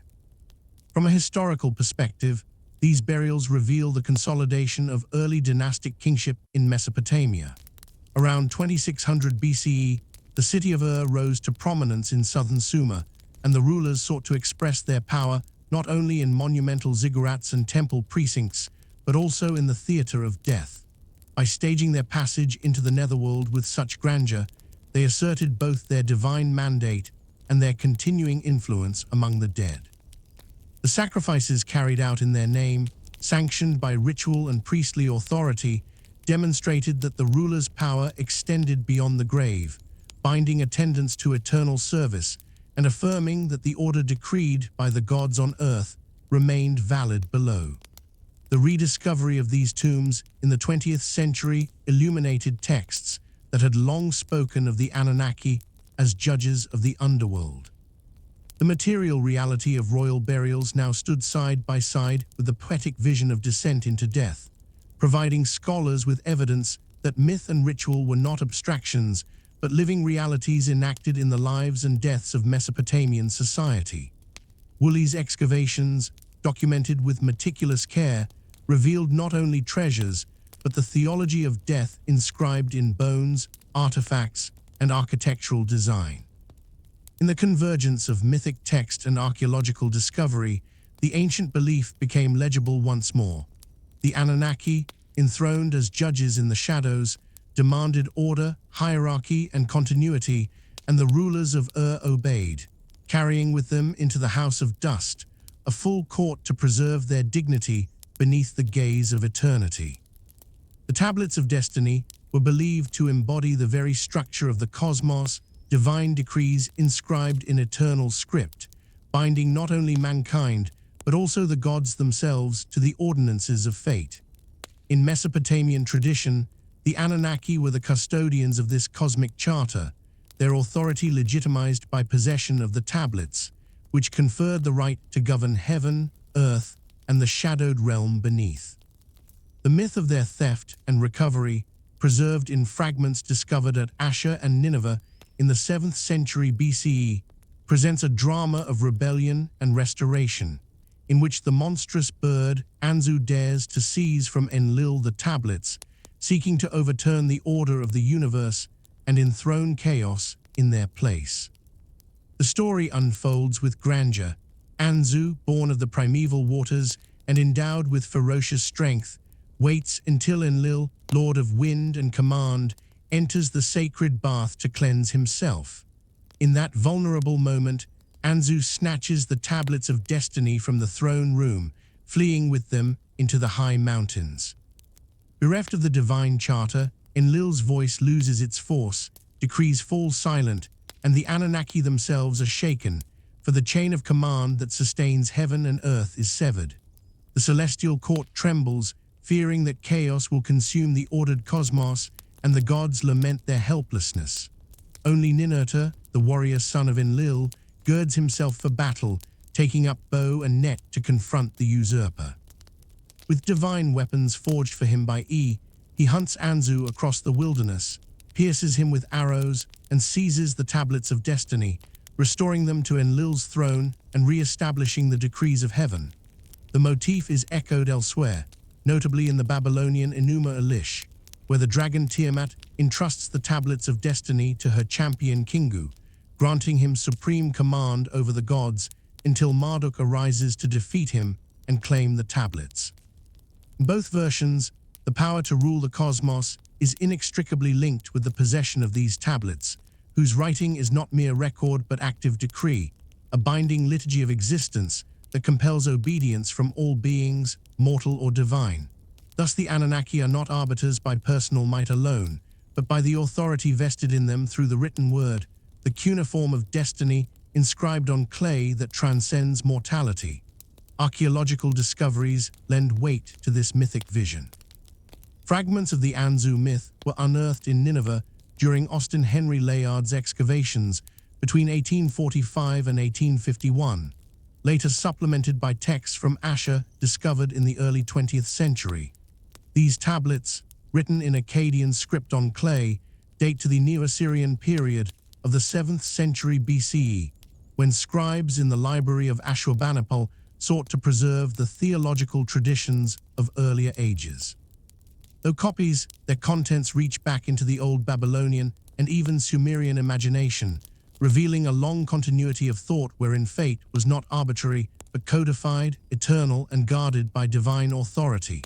The very notion of the tablets of destiny reflects Mesopotamia's reverence for writing as a sacred medium. Cuneiform was not simply communication, but embodiment of truth, an instrument by which decrees of kings and gods alike were fixed in permanence. Just as royal inscriptions carved into stele proclaimed victories and land grants with binding force, so too the heavenly tablets expressed the immutable structure of reality.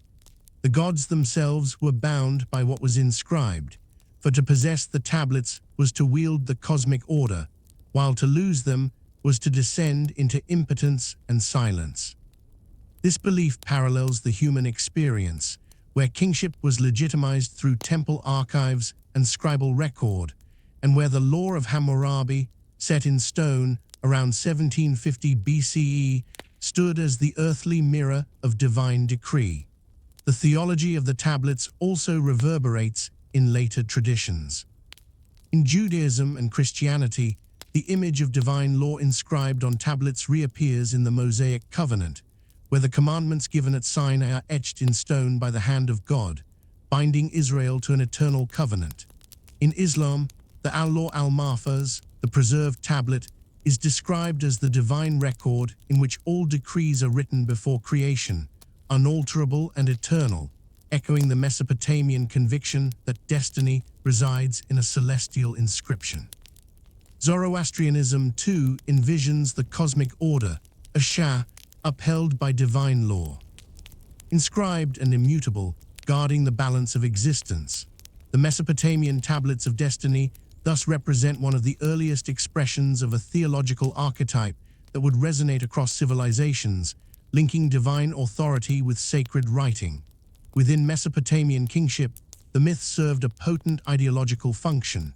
Ninurta's triumph over Anzu became a paradigm for the king as defender of order, one who defeats chaos and restores the decrees of heaven.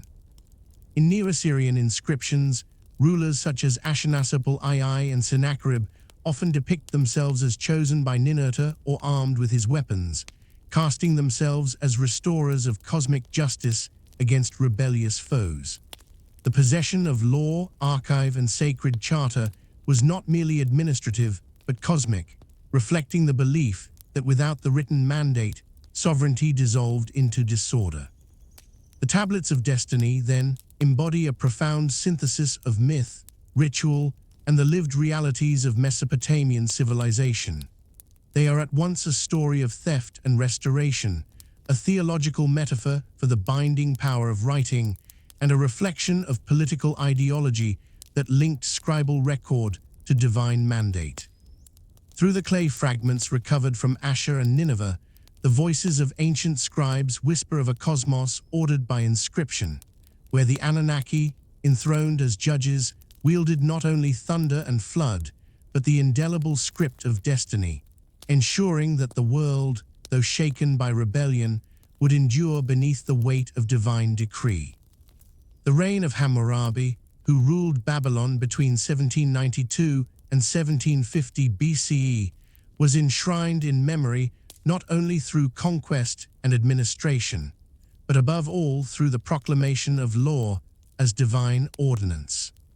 The great basalt stele discovered in 1901 at Susa by the French expedition under Jacques de Morgan preserves the most famous expression of this legacy. The Code of Hammurabi, engraved in cuneiform upon its black surface and crowned with an image of the king standing reverently before Shamash, the solar deity of justice, enthroned with rays of flame rising from his shoulders. Upon this visual scene rests the theological heart of Babylonian kingship. Law is not the invention of men, but the decree of the gods, transmitted through their chosen sovereign and binding the entire empire under the gaze of heaven. Shamash, in his capacity as judge, grants Hammurabi the rod and ring, symbols of measurement and order, signifying that the king's task is to establish equity upon earth as the reflection of cosmic balance upheld by the Anunnaki. The stele itself, nearly 2.5 meters in height, bears 282 laws inscribed in Akkadian language, covering disputes of property, inheritance, trade, labor, family, crime, and ritual obligation. Yet beyond the pragmatic details lies a sacred narrative, for the prologue invokes the gods Anu and Enlil, who elevated Marduk over mankind, and who entrusted Hammurabi to bring about the rule of righteousness in the land, to destroy the wicked and the evildoers, so that the strong might not oppress the weak. In this framing, the law is divine retribution against chaos, the earthly mirror of the cosmic decrees inscribed upon the tablets of destiny, held by the Anunnaki as guardians of fate itself. The king, like Ninurta returning the stolen tablets, acts as the earthly champion who secures the order of the gods against rebellion and injustice. The theological significance of this stele cannot be separated from the rise of Babylon as the cultural and religious capital of Mesopotamia. Before Hammurabi, Sumerian cities such as Ur and Nippur, and Akkadian centers like Akkad itself, held primacy in ritual life. With Hammurabi's victories, particularly his conquest of Larsa, Mari, and Eshnunna in the early 18th century BCE, Babylon emerged not merely as a political power, but as the theological nexus of the Near East. Marduk, once a relatively minor city god of Babylon, ascended to preeminence, displacing Enlil of Nippur as the chief of the divine assembly. This theological transformation was sealed in later centuries by the Enuma Elish, but its foundations were already prepared in Hammurabi's reign, where law and kingship were explicitly bound to Marduk's patronage and the sanction of the Anunnaki. The iconography of Shamash upon the stele reflects deep-rooted traditions. Already in the 3rd millennium BCE, Shamash was depicted as the judge of heaven and earth, rising each day from the eastern mountains, crossing the sky, and descending into the underworld at night, observing all deeds with his radiant eyes. In hymns and prayers preserved on old Babylonian tablets, Shamash is invoked as the arbiter of contracts, the protector of widows and orphans, the god who punishes perjury and false judgment. To portray Hammurabi in dialogue with Shamash thus reinforced the theological principle that the king's justice was but an extension of the solar god's eternal vigilance. The Anunnaki, in their role as the great gods of decision, were invoked within the prologue and epilogue of the code as witnesses, establishing the legal corpus as unbreakable by human hand. Archaeological context deepens our understanding.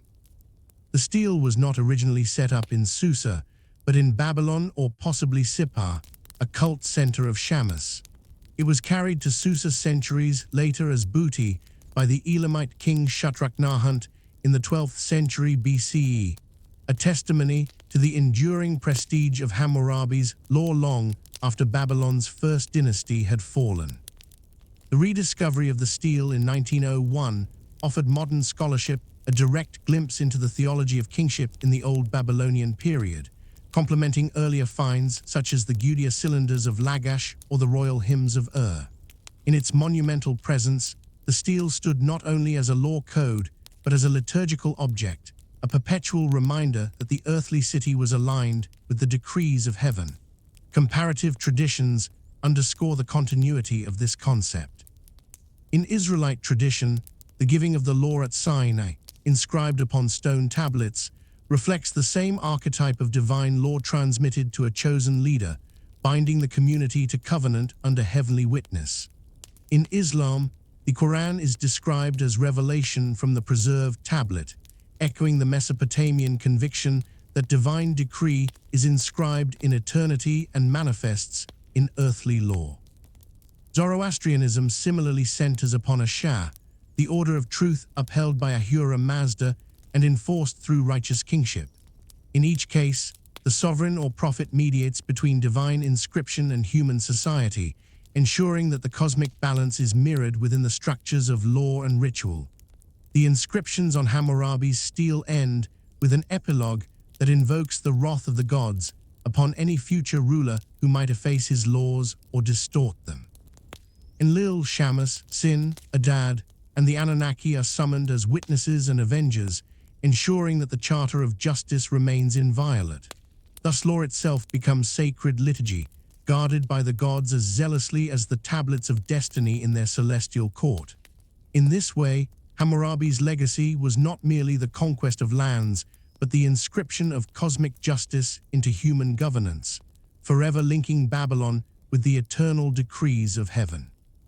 The Enuma Elish, whose title is drawn from its opening words, "When on high," stands as the great cosmogonic epic of Babylon, a text that not only recounts the birth of the universe, but also enshrines the supremacy of Marduk and the theological ascendancy of Babylon itself. Preserved in a series of 7 tablets, with the most complete copies excavated at Nineveh by Hormuzd Rassam in 1849 and first deciphered by George Smith in 1876, the work represents a crystallization of older Sumerian and Akkadian traditions that had circulated for over a millennium before the extant version was written down, likely during the Kassite or early 1st millennium BCE period. With recensions recited annually during the Akitu New Year festival of Babylon, the myth begins in a time before the separation of heaven and earth, when only Apsu, the sweet waters, and Tiamat, the salt sea, commingled in primordial chaos. From their mingling arose successive generations of gods, Lamu and Lahamu, Anshar and Kishar, until Anu and E emerged as lords of heaven and wisdom. Yet discord soon arose, for the younger gods disturbed the repose of Apsu and Tiamat with their clamor. In anger, Apsu resolved to destroy them, but E, acting with cunning, cast a spell that slew Apsu and bound his spirit. From this act of triumph and danger, E fathered Marduk, a figure of exceptional strength and wisdom, destined to surpass all the divine assembly.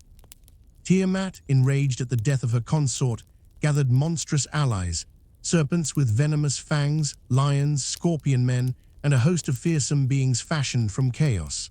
At their head she placed Kingu, her chosen champion, to whom she entrusted the tablets of destiny, the symbols of divine authority which, when held, granted command over the decrees of heaven and earth. The Anunnaki, assembled in fear, wavered before this threat. It was then that Marduk, the son of E, rose among them and declared that he would confront Tiamat, but only on the condition that he be granted kingship over the gods forever. In solemn council, the Anunnaki swore an oath, bestowing upon him absolute dominion, and they crafted for him the bow, net, and mighty winds as weapons for the combat. The battle is described in vivid imagery. Marduk, clad in armor, grasped the net to ensnare the dragon and unleashed his tempest to drive her into it. He loosed an arrow that pierced her heart, splitting her body in two. With half, he stretched out the vault of heaven. With the other, he established the foundations of earth. From her eyes flowed the Tigris and the Euphrates, the lifeblood of Mesopotamia. He fixed stations for the gods, ordained the courses of the moon and stars, set boundaries for day and night, and ordered the calendar according to the lunar cycle. The tablets of destiny, taken from Kingu, were restored to their proper guardianship, and from Kingu's blood mingled with clay, Marduk fashioned humankind to bear the labor of the gods and sustain them with offerings. The cosmic reorganization that follows is at once mythic narrative and liturgical theology. The Anunnaki, after the defeat of chaos, erected the great temple Esagila in Babylon as Marduk's eternal dwelling.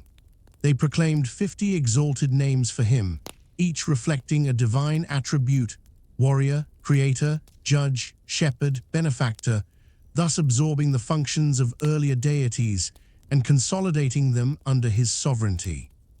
This was not merely mythic poetry, but an act of political theology. Babylon itself was portrayed as the axis mundi, the point where heaven and earth were bound together by Marduk's victory. The archaeological context reinforces the significance of the Enuma Elish. The tablets discovered at Nineveh were part of the vast library of Ashurbanipal, king of Assyria, 668–627 BCE, whose scribes collected and copied texts from across Mesopotamia. Their survival is due to the conflagration that destroyed Nineveh in 612 BCE, baking the clay tablets and preserving them for modern discovery. George Smith's announcement in 1876 of a Babylonian creation epic that spoke of a great flood and the making of mankind electrified the scholarly and religious world, for it demonstrated clear parallels with the biblical Genesis. The scholarly debates of the late 19th century thus revived ancient controversies of cultural precedence, whether Israel had borrowed from Babylon or preserved an independent revelation. The epic's role in ritual further illuminates its function. Each year during the Akitu festival at the beginning of Nisan, the Enuma Elish was recited in the temple of Marduk, reaffirming the divine order and the legitimacy of the king who reigned as Marduk's earthly representative. The festival involved the humiliation and reascension of the monarch, a symbolic renewal of cosmic order after the chaos of the year. Thus myth, liturgy, and political structure were fused into one continuous act of theology. Comparative traditions reveal the profound resonance of this narrative. The slaying of the primordial dragon by a storm god is a motif found widely across the ancient Near East. Baal's defeat of Yam in Ugaritic texts, Zeus' conquest of Typhon in Greek myth, Indra's slaying of Vritra in the Rig Veda, and the archangel Michael's triumph over the dragon in the Book of Revelation. In each, the chaos monster represents the untamed waters, the formless abyss, subdued by divine strength and bound into cosmic order. The tablets of destiny find echoes in the concept of the heavenly tablets in Jewish apocalyptic literature, and in the Islamic vision of the Law al-Mahfuz, the preserved tablet upon which divine decrees are written. The Enuma Elish therefore stands as the great synthesis of Mesopotamian theology, a myth of cosmic combat that enshrined Babylon's patron deity as king of the gods, justified the subordination of older cults to the supremacy of Marduk, and integrated cosmic order with imperial kingship.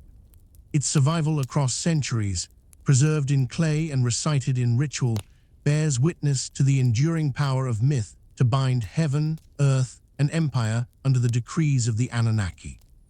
The ziggurat of Babylon, remembered in ancient inscriptions as Etem-Enanki, the house of the foundation of heaven and earth, stood as the monumental axis where the realm of mortals converged with the domain of the Anunnaki. Rising as a colossal stairway between earth and sky, it embodied the ancient Mesopotamian conviction that divine presence could be localized, drawn downward into a sacred edifice constructed upon the terrestrial plane of Shinar. This tower, whose base is estimated at 91 meters per side, and whose original height likely approached the same dimension, was not a mere architectural marvel, but a theological proclamation in brick and bitumen, declaring that Babylon itself was the center of the ordered cosmos. The imagery of the ziggurat is deeply entwined with the cosmological vision preserved in both myth and liturgy. Just as Marduk divided the body of Tiamat into the two hemispheres of heaven and earth in the Enuma Elish, So too the ziggurat mirrored this cosmic division, its superimposed terraces ascending tier by tier, each representing a stratum of existence. At the summit, a shrine was placed as the dwelling of the god, approached by priests who ascended in ritual processions that mirrored the journey of the soul toward the divine. The Anunnaki were believed to descend through such portals, binding heaven and earth, sanctioning the king's authority, and accepting the offerings of humanity that sustained their order. The construction of Enki reached its apogee under Nabopolassar and Nebuchadnezzar II in the Neo-Babylonian period, particularly in the 6th century BCE, when Babylon emerged as the unrivaled capital of the Near East. Nebuchadnezzar himself, in building inscriptions recovered from Babylon, extolled how he restored and heightened the tower for Marduk, binding its foundations with bitumen and raising its summit toward the sky. The ziggurat was not an isolated monument, but part of a grand sacred complex, including the Temple Esagila, which housed Marduk's cult statue, and processional avenues that connected the city's political and religious life in a unified ceremonial landscape. The Akitu festival, during which the king ritually renewed his kingship, culminated in rites performed at this very site, transforming the ziggurat into the visible center of cosmic order. Archaeological rediscovery lends tangible depth to these traditions. The German architect and archaeologist Robert Koldewey, during his excavations of Babylon from 1899 until 1917, exposed the remnants of the massive ziggurat base. His work, published in 1913, revealed a core of mud brick faced with fired brick, bound with bitumen mortar, still bearing the outlines of the massive square platform that once rose in successive stages. Though the tower itself had long been plundered, notably by Xerxes I in the 5th century BCE, who dismantled portions of Babylon's sanctuaries, the surviving foundations bear silent witness to the architectural grandeur described by classical authors such as Herodotus, who recorded in the 5th century BCE that Babylon's tower rose in 7 terraces, each ascended by a winding stair. The theological significance of the ziggurat cannot be severed from its mythological echoes. The Hebrew scriptures preserve a memory of such towers in the narrative of the Tower of Babel in Genesis 11, where humanity, speaking a single tongue, sought to build a city and a tower with its top in the heavens. In that account, God descended to confound their speech and scatter them across the earth. Scholars have long identified this story as a biblical reworking of the memory of Enki, reinterpreting the Mesopotamian symbol of divine descent into a warning against human hubris. In this transformation, the ziggurat shifted from being the axis of heaven and earth to a symbol of pride punished by dispersion, yet the architectural memory remained deeply tied to the city of Babylon. Comparative religion highlights the resonance of the sacred mountain motif across civilizations. The ziggurat, as an artificial mountain, mirrors the Mesopotamian desire to recreate in brick the primordial mound of creation that arose from the primeval waters. In Egypt, the pyramids embody a similar theology, though focused upon royal immortality rather than divine habitation. In the Israelite tradition, Mount Zion became the dwelling of Yahweh, a natural counterpart to the man-made mountains of Mesopotamia. In Islam, later echoes of Babylon's ruins filtered into exegetical traditions that linked the city with demonic forces and the memory of Harut and Marut, angels bound at Babylon as a trial for mankind. The Quran, in Surat al-Baqarah 2:102, recalls Babylon as a locus of esoteric knowledge and divine testing, showing how the ruins of the ziggurat endured as a sign of cosmic intersection long after its physical collapse. The destruction and rediscovery of Babylon's ziggurat trace the long arc of its memory. After Alexander the Great's conquest of Babylon in 331 BCE, he resolved to rebuild Enki, but abandoned the effort after ordering the removal of its vast debris. Strabo, writing in the 1st century BCE, described it as a deserted heap. By the time of early Islamic geographers, the tower had become a ruin, yet its association with the arrogance of Nimrod and the confusion of tongues was preserved in both Jewish midrashim and Muslim tafsir. When Koldewey uncovered its foundations in the early 20th century, the fragments of brick stamped with Nebuchadnezzar's inscriptions confirmed the accuracy of cuneiform building texts and restored the memory of the house of the foundation of heaven and earth, from legend to history. The ziggurat of Babylon thus embodies the convergence of archaeology, myth, and theology. To the Babylonians, it was the stairway by which the Anunnaki descended to sanctify the city and bind the cosmos to their temple cult. To later traditions, it became a symbol of pride, dispersion, and fallen grandeur. In its rediscovery, it remains one of the clearest testimonies of how ancient Mesopotamian civilization sought to embody the cosmic order in enduring stone and brick, creating a sacred mountain whose shadow stretched across millennia of religious memory. Ashur, enthroned as the supreme god of the Assyrian pantheon, was envisioned as the divine embodiment of empire, the living standard beneath which kings marched, and the celestial general commanding the armies of heaven. While in Sumer and Babylon, the Anunnaki had presided as arbiters of cosmic order and judges of fate, in Assyria their image was sharpened into that of warlike patrons, granting dominion, conquest, and inexorable expansion. The Assyrian monarch was not merely a ruler, but the earthly vice-regent of Ashur, wielding his scepter under the vigilant gaze of the Anunnaki, whose names adorn the liturgies recited at coronations and whose images were carved into the very walls of the palaces that towered over the northern plains of Mesopotamia. Ashurnasirpal-II, who reigned from 883 to 859 BCE, exemplifies this theological transfiguration of the Anunnaki into agents of imperial violence and cosmic subjugation.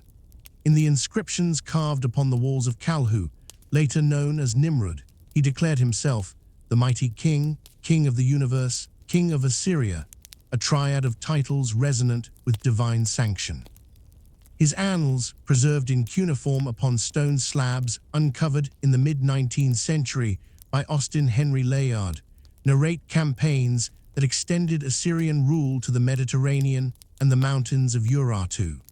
The king's victories are framed not as human exploits alone, but as decrees of the gods, the will of Ashur enacted upon the world. In one text, he proclaims that he marched, with the aid of Ashur and the great gods, my lords, a phrase that resonates with the enduring presence of the Anunnaki as the heavenly council who authorized every stroke of Assyrian violence. Kalhu itself was transformed into a monumental stage for this theology of empire. Ashurnasirpal-II rebuilt the city into a new capital around 879 BCE, raising vast palatial complexes whose walls were clad in alabaster reliefs. These reliefs, rediscovered by Layard between 1845 and 1851, and now displayed in museums from London to Baghdad, depict scenes of lion hunts, military conquests, and ritual processions. Yet interwoven with these images of terrestrial power are rows of winged genii, eagle-headed spirits, and depictions of the king beneath the emblem of Ashur, represented as a winged disc bearing the figure of a god with bow drawn. These motifs function not as decoration, but as visual liturgy. The Anunnaki were present in image and inscription, sanctifying the king's reign and ensuring that every act of conquest was a reflection of the divine order imposed from heaven. The religious texts of Assyria repeatedly emphasize the inseparability of divine will and imperial expansion. Tiglath-Pileser III, who reigned from 745 to 727 BCE, reorganized the empire with ruthless efficiency, instituting mass deportations and centralizing power. His annals, preserved in fragments discovered at Kalhu and Nineveh, credit Ashur and the great gods with granting him dominion over all nations. The rhetoric is unambiguous. Conquest was not an act of ambition but of piety. To resist Assyria was to resist the decrees of the Anunnaki, for the pantheon itself had assigned the nations into Assyria's grasp. Such theological framing transformed imperialism into liturgy, and wore into ritual sacrifice offered upon the altar of empire. The archaeological recovery of Kalhu provides a window into this synthesis of religion and politics. Layard's excavation in the mid-19th century unearthed colossal winged bulls, the Lamashu, stationed at palace gateways. These hybrid beings, combining human intelligence, leonine strength, and avian wings, embodied the protective spirits that guarded the threshold between mortal space and the presence of the divine. In their inscriptions, they invoked Asher, Ishtar, Ninurta, and the full company of the Anunnaki as guarantors of the city's inviolability. The placement of such figures at entrances made every approach to the king a passage beneath the gaze of heaven, reminding ambassadors, soldiers, and subjects alike that Assyria was no mere kingdom of men, but a sacred dominion fused to the will of the gods. The theological imagery found in Assyria's palaces and annals reveals a crucial shift from earlier Mesopotamian traditions. In Sumer, the Anunnaki were often invoked as chthonic judges presiding in the netherworld or as ancestral gods tied to the fertility of the land. In Babylon, they were arbiters of cosmic law, embedded in the liturgies of Marduk and Shamash. But in Assyria, they became the heavenly council of war, their decrees manifest in military triumphs, their approval demonstrated in the expansion of borders, and their wrath feared by all who resisted. This transformation was not merely theological but political, for it fused Assyrian imperialism with divine necessity, rendering resistance not only futile but blasphemous. The resonance of this theology extended beyond Assyria's borders and into later traditions. Biblical prophets, writing in the 8th and 7th centuries BCE, interpreted Assyria's ferocity as both scourge and warning, tools in the hands of the Most High. In the book of Isaiah, the Assyrian king is described as the rod of God's anger, Isaiah 10:5. Wielded to chastise nations, but destined for judgment himself. Here the Anunnaki vanish, replaced by Yahweh, yet the theological logic remains. Empire is divine instrument, its victories not its own but decreed by heaven. Similarly, later Jewish and Christian traditions remembered Nineveh, Assyria's greatest city, as a place of repentance and divine warning in the story of Jonah, echoing the ambivalent memory of a people both empowered and condemned by the gods they served. Assyria's theology also finds echoes in Zoroastrianism and Islam.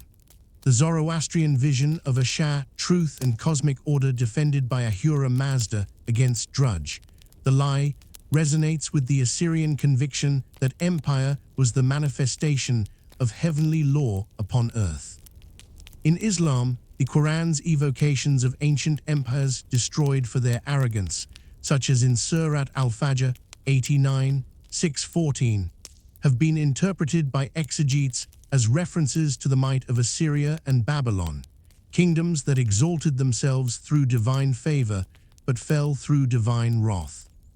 The ruins uncovered by Layard in the 19th century, long buried beneath mounds of earth, became for modernity a rediscovery of this theology of empire in stone, restoring the voice of the Assyrian kings who once declared themselves chosen by Asher and upheld by the Anunnaki.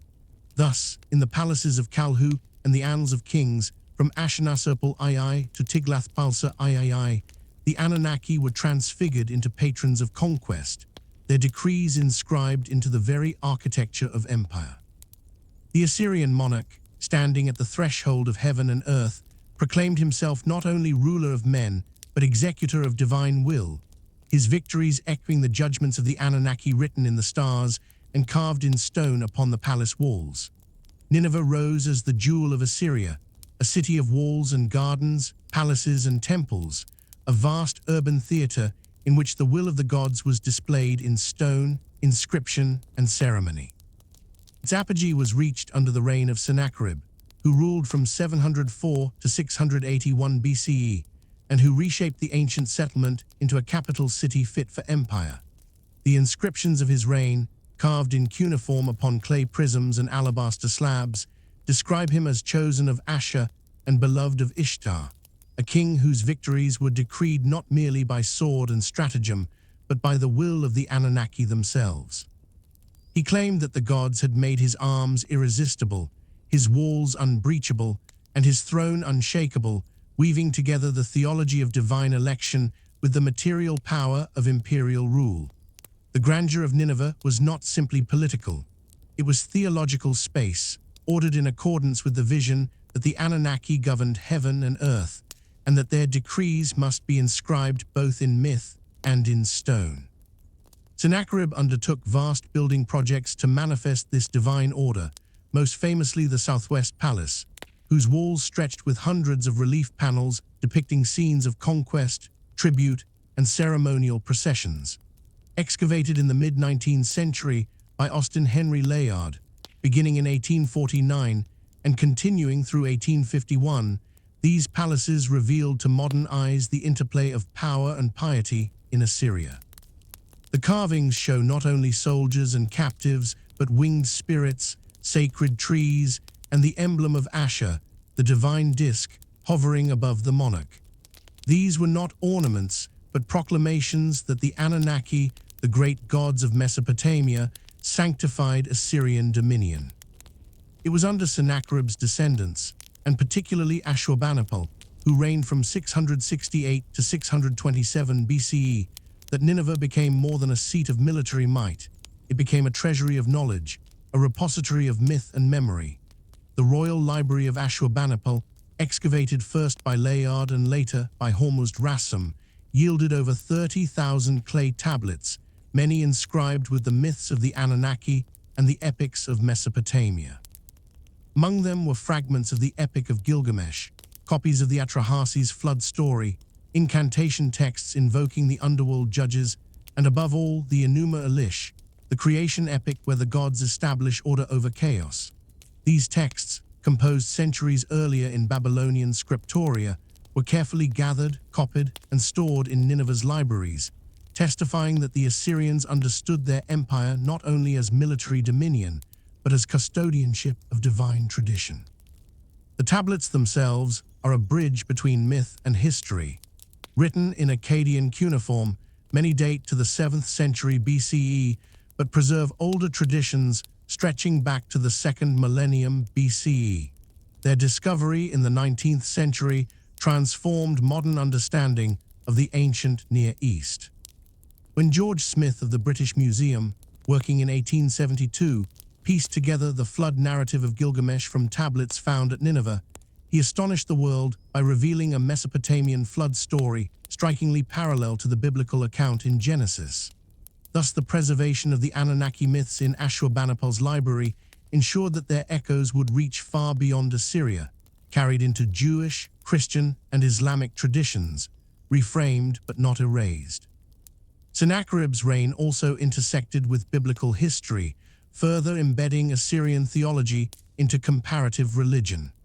In 701 BCE, he besieged Jerusalem during the reign of King Hezekiah of Judah, an event recorded in both the Hebrew Bible and Assyrian annals.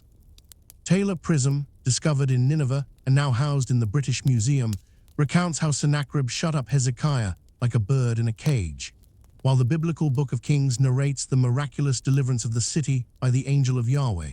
Here, the Anunnaki vanish from the Israelite text, replaced by the monotheistic deity of Judah, yet the shared stage testifies to the meeting of two theologies, Assyrian and Israelite, each interpreting the same clash of arms through the lens of divine sanction.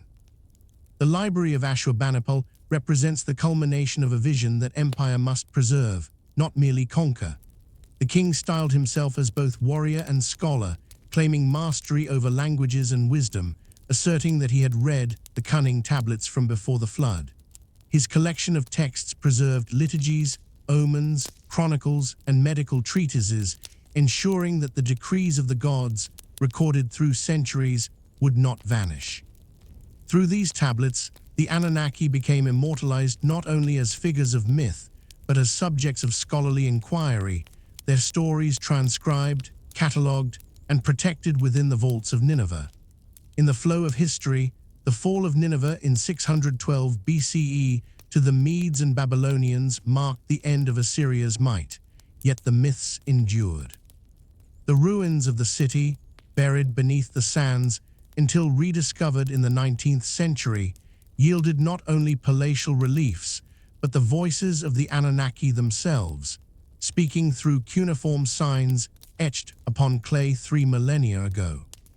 The preservation of these myths shaped later civilizations. Babylon inherited and transformed them, Persia absorbed and reinterpreted them, and in the texts of Judaism, Christianity, and Islam, echoes of Mesopotamian theology persisted: creation, flood, divine judgment, and cosmic order. The Royal Library of Nineveh was thus not only a monument of Assyrian pride, but a vessel of transmission, ensuring that the Anunnaki, once invoked by kings as patrons of conquest, would continue to haunt the sacred imagination of ages to come. The collapse of Nineveh in 612 BCE was remembered not merely as the destruction of a city, but as the unraveling of a cosmic order that had stood for centuries. To the Assyrians, their empire had seemed eternal, sanctioned by the Anunnaki and protected by Asher, whose emblem crowned their standards and whose temples were raised in every great city. Yet to their enemies, and to those who wrote the Babylonian chronicles, the fall of Nineveh was proof that the gods themselves had turned against the Assyrian kings, that divine favor had been withdrawn, and that no fortress, however mighty, could withstand the decrees of fate inscribed by heaven's assembly. The Babylonian Chronicle, preserved in fragmentary cuneiform tablets, states with sober brevity that the Medes and Babylonians laid siege to Nineveh, and that the city was taken. They carried off the great spoil of the city and the temple, and turned the city into ruin mounds. Beneath this laconic account lies the conviction that the Anunnaki themselves decreed the end of Assyria, transferring the scepter of power from Nineveh to Babylon. The myths and hymns of earlier centuries had long warned that the Anunnaki were not bound by permanent allegiance, but judged kings according to justice, piety, and the balance of cosmic order. In Mesopotamian theology, empire was conditional, its longevity resting upon obedience to divine command. When Assyrian kings boasted of their cruelty, when they razed temples and uprooted peoples, they may have believed themselves to be enacting divine wrath, but to their enemies, these very acts were evidence of hubris that demanded punishment. Thus, in later Babylonian exegesis, the sack of Nineveh was no accident of war, but a cosmic verdict, the culmination of generations of blood guilt inscribed against Assyria in the tablets of fate. The chronicles record how Nabopolassar, founder of the Neo-Babylonian dynasty, allied with Cyaxares of the Medes, encircled the Assyrian capital, and after months of assault broke through its walls. Archaeological remains confirm the violence of this fall. Charred debris, collapsed structures, and arrowheads embedded in the layers of Nineveh's ruins bear witness to a conflagration that consumed the palaces of Sennacherib and Ashurbanipal. The once great libraries were scattered, tablets broken and buried beneath rubble, though enough survived to preserve the voices of Mesopotamian myth into later ages. The irony is profound. The very texts that proclaimed the eternal power of the Anunnaki and the divine mandate of Assyria were preserved not by Assyria's survival, but by its destruction, their fragments uncovered in the 19th century by Layard, Rassam, and their successors. The biblical tradition, too, perceived the fall of Nineveh as divine retribution. The prophet Nahum, writing in the late 7th century BCE, describes the city as a lion's den laid waste by Yahweh's judgment, its bloodshed and arrogance demanding annihilation. In this prophetic lens, Assyria's gods are powerless, their idols unable to save them, and the downfall of Nineveh becomes proof of the supremacy of Israel's deity. Yet when placed alongside Babylonian chronicles, one perceives a shared theological pattern. Whether named Anunnaki or Yahweh, the divine was seen as the true architect of history, humbling the proud and overturning empires when their sins reached their fullness. The ruins of Nineveh, buried for over 2 millennia, preserved material traces of this fall. Excavations beginning in 1845 by Austin Henry Layard revealed the shattered remains of Assyrian palaces, their reliefs torn and defaced, their chambers filled with ash and rubble. The destruction layer corresponds precisely to the year 612 BCE, corroborating the Chronicles' account of a city set aflame. Within these ruins were also found votive offerings and broken statues of gods, suggesting that even the divine images of Ashur and Ishtar were desecrated, their sanctuaries plundered. In ancient thought, this was not merely human vandalism, but the visible sign that the gods themselves had abandoned Nineveh, withdrawing their presence and allowing enemies to triumph. Yet the fall of Nineveh did not obliterate the legacy of the Anunnaki. Their myths, copied into Babylonian libraries and transmitted into Persian, Greek, and later traditions, continued to shape the religious imagination of the Near East. The Babylonians saw themselves as heirs of divine favor, raising the ziggurat of Babylon, Enki, as the cosmic mountain where heaven and earth met. For them, the ruin of Nineveh was proof that Marduk had triumphed over Ashur, and that the destinies of empires lay forever in the hands of the gods. In later centuries, Jewish exiles in Babylon would have walked among the ruins of Assyrian cities, their memories of Nineveh mingling with stories of divine wrath and judgment. The Quran, centuries later, would recall the people of Jonah, warning of repentance and divine mercy withheld or bestowed. The memory of Nineveh's fall thus became a moral parable across traditions, its smoking ruins transfigured into testimony that divine justice, though delayed, was inexorable. To modern eyes, the rediscovery of Nineveh in the 19th century reanimated this ancient drama. The tablets of Ashurbanipal's library, buried in the very destruction of 612 BCE, return to light to tell the story anew.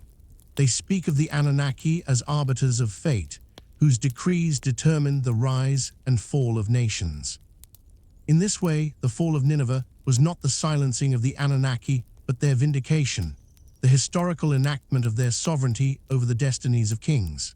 The city's collapse, preserved in chronicle, scripture, and ruin, became one of the great turning points of Near Eastern history, remembered as both political cataclysm and divine judgment, a moment when the gods demonstrated that no empire, however mighty, could stand forever against the decrees inscribed in the hidden tablets of destiny.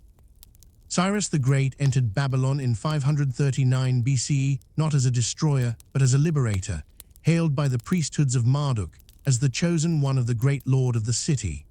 The Cyrus cylinder, composed in Akkadian cuneiform, proclaims that Marduk, lord of the Anunnaki, searched through all lands for a righteous ruler and selected Cyrus to restore order, repair temples, and return displaced peoples to their sanctuaries.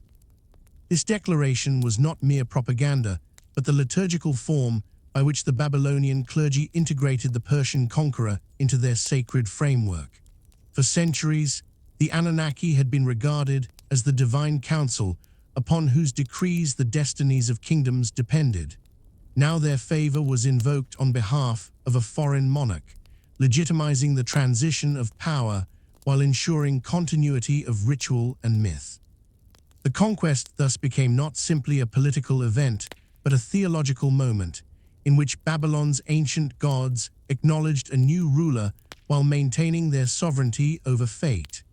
Yet behind this language of Babylonian tradition lay the distinct cosmology of the Persians, shaped by the emerging doctrines of Zoroastrianism.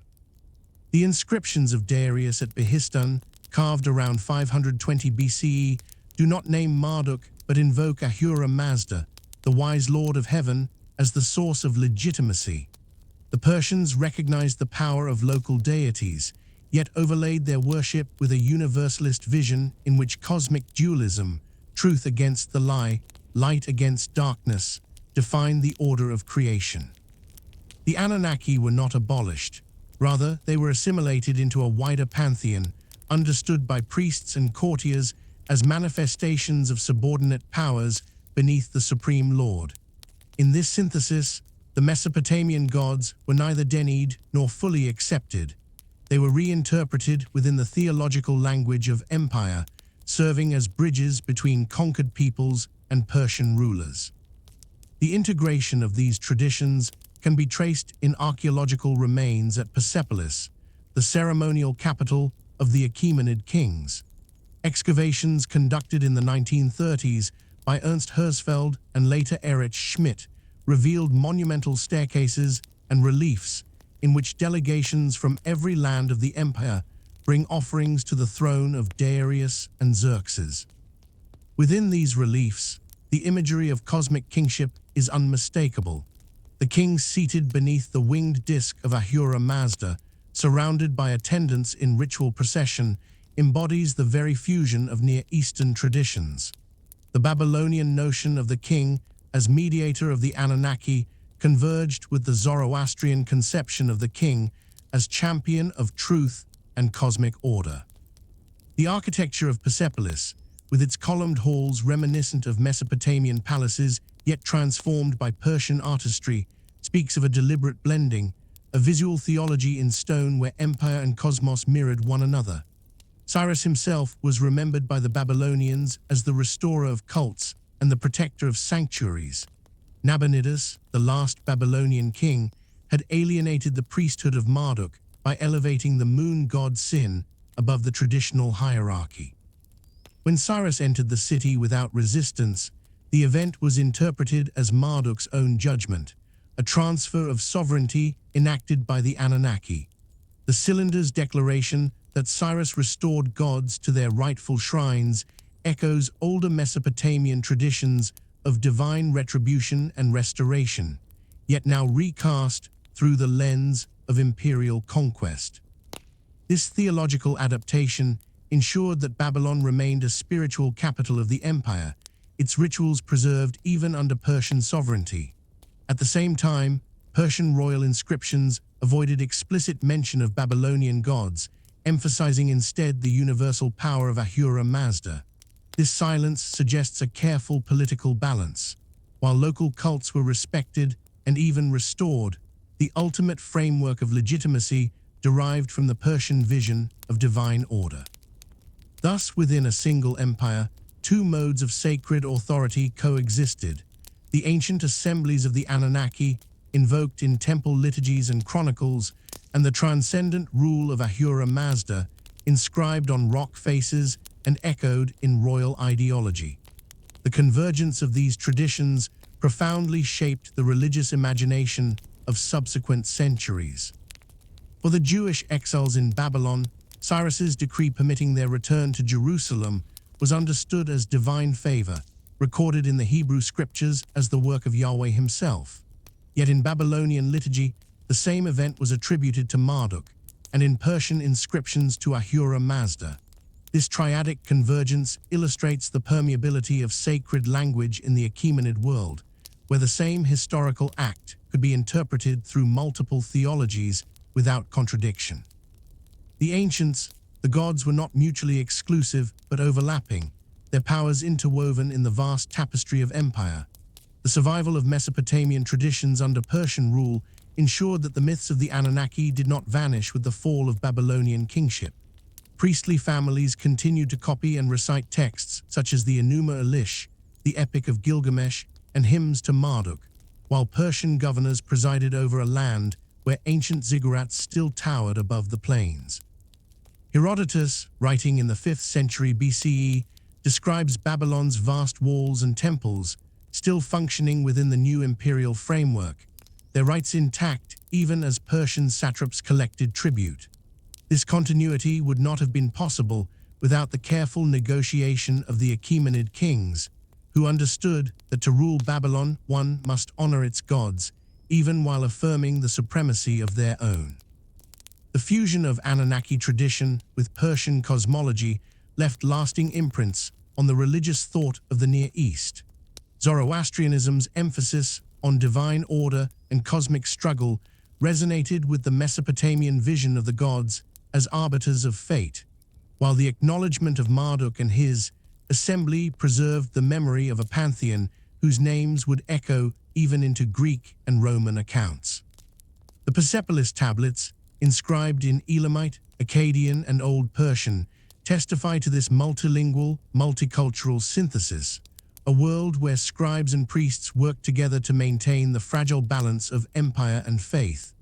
Thus, in the encounter between the Achaemenid rulers and the Babylonian priesthoods, the Anunnaki were neither extinguished nor unaltered. They were woven into a broader imperial theology that encompassed diverse peoples, sanctuaries, and languages, their authority acknowledged even as it was subordinated to a higher vision of cosmic sovereignty. In the ruins of Persepolis and the inscriptions of Babylon, one perceives the echoes of this synthesis, a sacred dialogue between ancient tradition and new revelation, between the decrees of the Anunnaki and the eternal wisdom of Ahura Mazda, shaping the destiny of an empire that stretched from the Aegean to the Indus, and leaving a legacy that endured long after the Achaemenid kings themselves had passed into dust. Alexander's conquest of Babylon in 331 BCE inaugurated not only a political transformation, but also a profound reconfiguration of mythic memory, in which the ancient deities of Mesopotamia were reinterpreted through the categories of Hellenic thought. The Greek presence in Mesopotamia, first under Alexander himself and later under the Seleucid dynasty, brought with it an intellectual framework that sought to reconcile local traditions with the cosmologies of Hesiod, Homer, and Orphic theology.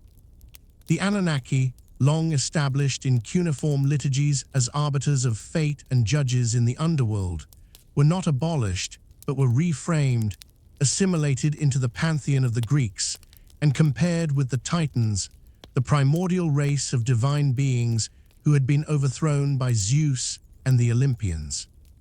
In this syncretism, the Greek imagination came to see in the myths of Enuma Elish and the epic of Gilgamesh echoes of their own titanomachy, reading the struggle between Marduk and Tiamat through the lens of Hesiod's theogony, where the storm god Zeus rises victorious against the dragon-like Typhon.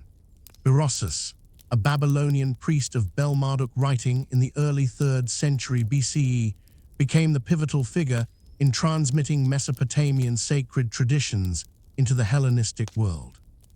Educated in the scribal schools of Babylon and conversant with the Seleucid court, Berossus composed his Babyloniaca in Greek, preserving for a new audience the cosmogonies, flood legends, and dynastic chronicles of his homeland.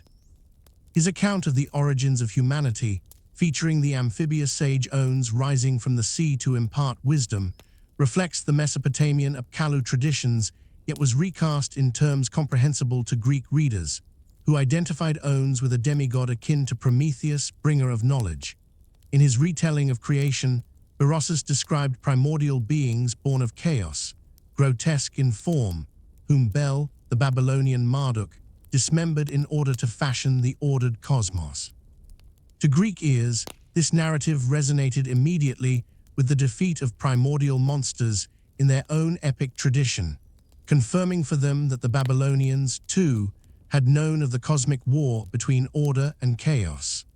The identification of the Anunnaki with the Titans reveals how deeply the Greek imagination was drawn to patterns of generational conflict among the gods.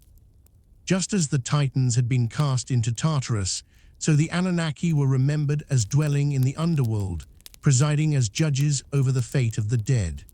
The term itself, in Greek retellings, became fluid, sometimes referring to primordial deities of heaven, sometimes to infernal powers beneath the earth. This ambiguity was not an error, but an adaptation, a reflection of the fact that Greek interpreters were attempting to reconcile two immense traditions, each with its own chronology of divine conflict, cosmic ordering, and human destiny. By linking the Anunnaki to the Titans, Greek writers ensured that Mesopotamian myth would not vanish, but would be preserved, even as it was reconfigured to suit new audiences.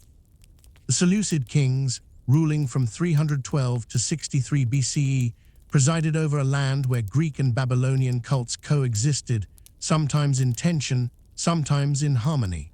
In the temple precincts of Babylon, priests continued to recite the Enuma Elish during the New Year festival, affirming the victory of Marduk, while in Greek theaters, stories of the Olympians' triumph were performed before Hellenized audiences. Archaeological discoveries at Uruk reveal that Hellenistic rulers supported the maintenance of Babylonian cult centers, funding restorations of ziggurats even as Greek inscriptions proliferated in the region. The blending of architectural styles, with Greek columns incorporated into Mesopotamian shrines, speaks of a physical embodiment of syncretism, where the sacred spaces themselves bore witness to the mingling of traditions. The influence of Berossus extended beyond Mesopotamia, as later writers such as Alexander Polyhistor and Abydos quoted from his work, ensuring that the Babylonian myths entered the broader current of Hellenistic scholarship. By the time Roman authors encountered these traditions, the Anunnaki had already been thoroughly equated with the Titans and their offspring. The Jewish historian Josephus, writing in the 1st century CE, cited Berossus in his account of the flood, acknowledging the antiquity of the Babylonian testimony. Through such channels, the memory of the Anunnaki, though refracted, survived into the intellectual discourse of the Mediterranean world. Comparative religion reveals how the Greek reinterpretation of the Anunnaki shaped the later reception of Mesopotamian tradition. In Judaism, the fallen watchers of the Book of Enoch, punished for transgressing divine boundaries, echo the Titan-like imagery inherited from Hellenistic syncretism. Christianity, too, inherited the association of ancient giants and primordial powers with rebellion and punishment beneath the earth, a theme that owes as much to Hellenistic reinterpretations of Babylonian myth as to the Hebrew scriptures themselves. Even in Islamic tradition, the memory of earlier peoples destroyed by divine judgment resonates with these same ancient archetypes, filtered through centuries of cultural transmission. The excavations of the 19th century, particularly the discovery of the tablets of the Enuma Elish at Nineveh in 1876 by George Smith, confirmed that the myths known through Berossus and Greek intermediaries had authentic Mesopotamian origins. What had once been regarded as Hellenistic elaborations were revealed as faithful, though adapted, echoes of much older cuneiform traditions. The rediscovery of these texts illuminated the process by which the Anunnaki, originally conceived as a divine assembly decreeing fate, had been transformed in Greek imagination into a race of primordial beings akin to the Titans. Through this syncretism, their memory had not perished but had endured, embedded in the vast continuity of myth that connected Sumerian ziggurats, Babylonian temples, Seleucid palaces, and Greek philosophical schools. Thus, in the centuries between Alexander's conquest and the rise of Rome, the Anunnaki passed through a metamorphosis. No longer confined to the clay tablets of Babylonian scribes, they entered the Mediterranean imagination as symbols of the primeval, the titanic, and the chthonic. Through the pens of Berossus and his successors, the wisdom of Mesopotamia was rendered into Greek, ensuring its preservation even as its form was altered. In the Hellenistic world, where cultures converged and empires stretched from Egypt to India, the Anunnaki lived on, reinterpreted as Titans and Olympians, guardians of memory and witnesses to the enduring struggle between chaos and cosmos. The Romans inherited a vast and eclectic treasury of myth, ritual, and speculation, and within this complex framework, the echoes of Mesopotamian cosmology continued to resound, refracted through the prisms of Hellenism, astrology, and the imperial cult. From the 1st to the 4th centuries CE, Roman scholars and priests, absorbed in their pursuit of cosmic order, began to interpret the ancient Anunnaki not as distant chthonic judges alone, but as planetary powers, celestial governors, whose decrees were inscribed upon the heavens. In this vision, the gods who had once assembled in the subterranean depths of Sumerian imagination were transposed into the sphere of the stars, where their influence was calculated in horoscopes, traced in planetary conjunctions, and feared in the destinies of kings and nations. The continuity of this transformation can be traced through the works of astrologers such as Vettius Valens in the 2nd century CE, whose anthology systematized the planetary correspondences inherited from Babylonian omen literature. The Babylonian cuneiform series, Enuma Anu Enlil, compiled during the second millennium BCE and copied through the first millennium, had long provided omens drawn from the risings and settings of stars, the appearances of comets, and eclipses of the moon. By the time these traditions entered the Roman world, they had been adapted into the technical vocabulary of Hellenistic astrology, which linked each of the 7 visible planets to divine intelligences: Saturn with Kronos, Jupiter with Zeus, Mars with Ares, Venus with Aphrodite, Mercury with Hermes, the Sun with Helios, and the Moon with Selene. Yet beneath these Greek names lay the shadows of older Mesopotamian deities, for Jupiter still carried the memory of Marduk, Venus that of Inanna, and Saturn the grim majesty of Ninurta and Enlil. The Anunnaki, once conceived as an assembly decreeing the fate of men, became associated with this planetary septet, transformed into celestial arbiters who continued to fix destinies through the movement of the heavens. Roman intellectuals such as Pliny the Elder, writing in the 1st century CE, acknowledged the antiquity of Chaldean wisdom, tracing the roots of astrology back to Babylon. To the Roman mind, the Chaldeans were both priests and mathematicians, custodians of arcane knowledge transmitted across empires. Their influence was not confined to scholarly circles, but extended into the cultic architecture of the provinces, where temples bore witness to the blending of Mesopotamian, Greek, and Roman traditions. Nowhere was this more visible than at Palmyra, the great caravan city of the Syrian desert, where East and West converged in stone and ritual. Excavations at Palmyra, carried out extensively in the 20th century, revealed the Temple of Bel, constructed in the 1st century CE, whose inscriptions invoked both Semitic deities and astral powers. Reliefs depict zodiacal motifs, planetary symbols, and divine assemblies that reflect the syncretism of Anunnaki imagery with Greco-Roman astrology. In the iconography of Palmyra, the Anunnaki's transformation into planetary lords becomes tangible. Bel, assimilated with Zeus and Jupiter, presides as cosmic king. Yahibol, the solar deity, appears crowned with rays, echoing Shamash, the sun god of Babylon, while Aglibol, the lunar divinity, preserves the crescent symbolism of Sin. The zodiacal friezes in Palmyran sanctuaries illustrate the heavens as a great tablet of destiny, where gods and stars are indistinguishable, perpetuating the ancient Mesopotamian conviction that divine will and astral phenomena are one.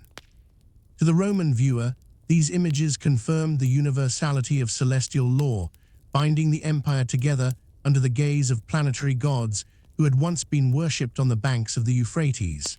Roman emperors themselves engaged with this astral theology, for the imperial cult demanded cosmic sanction.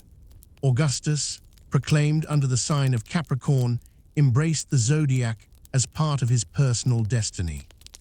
Later emperors, such as Hadrian in the 2nd century CE, immersed themselves in astrology, consulting horoscopes and honoring planetary gods. The Anunnaki, though unnamed, lived on within this context as the unseen arbiters whose decrees were now read in Greek papyri, inscribed on Roman gems, and carved into Palmyran altars. The divine assembly that once convened in subterranean halls had ascended into the sky, shaping the fate of Rome itself. Comparative religion reveals how this Roman adaptation paralleled developments in Judaism and Christianity. Jewish communities in Mesopotamia and Syria, under Roman rule, continued to wrestle with the tension between divine sovereignty and astral determinism. The apocalyptic texts of the 1st century CE, such as 1 Enoch, condemn the fallen angels who taught mankind the secrets of the stars, echoing older Mesopotamian memories of beings who conferred forbidden knowledge. Christianity, emerging within this same intellectual world, proclaimed Christ as the true Lord of the cosmos, who had triumphed over the principalities and powers of the air, terms which reflect the astralized deities inherited from Mesopotamian and Roman cosmology.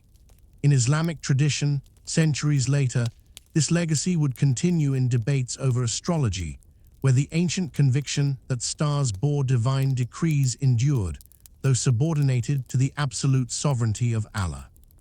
Archaeological rediscoveries confirm the extent of this cultural synthesis. The ruins of Palmyra, excavated in the 20th century, yielded inscriptions that fuse Semitic, Greek, and Latin languages in the service of astral cults. Temple reliefs depict planetary symbols alongside traditional deities, visual testimony to the survival of Mesopotamian astral theology in a Roman context. The Great Temple of Bel, destroyed in recent decades, once bore witness to this sacred fusion, standing as both sanctuary and observatory, where worshippers contemplated the heavens and discerned the decrees of the gods.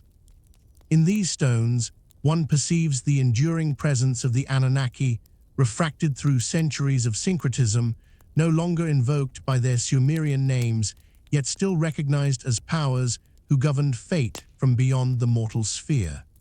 Thus, in the centuries of Rome and late antiquity, the Anunnaki were neither forgotten nor silenced. They were transfigured into the language of planets and stars, absorbed into the vast machinery of Roman religion, and woven into the very fabric of imperial ideology. From the libraries of astrologers to the temples of Palmyra, their legacy endured, shaping visions of destiny, authority, and cosmic order. The old gods of Mesopotamia, reborn as planetary lords, continued to reign, ensuring that the decrees once written on clay tablets in Babylon were now inscribed upon the heavens themselves, visible to all who sought meaning in the night sky. The Nephilim emerge within the opening chapters of Genesis as enigmatic figures, a race described as the mighty ones of old, men of renown who walked the earth in the generations before the flood. Their mention, brief yet haunting, has long provoked exegetes to seek their origin, for they stand as hybrid beings born of the union between the sons of God and the daughters of men in Genesis 6:1-4.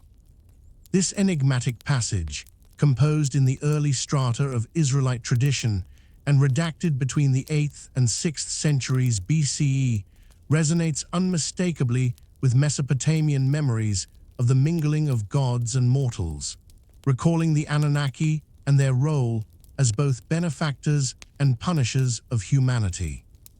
The convergence of these traditions can be traced through the Babylonian exile, beginning in 597 BCE and deepened after 586 BCE when Jerusalem fell to Nebuchadnezzar II, bringing the Judean elite into the very shadow of Babylon, the city of Marduk. In Babylon, the exiles would have encountered the cuneiform traditions that recounted how divine assemblies decreed the fates of men, how gods mingled with mortals, and how punishment descended when boundaries were transgressed.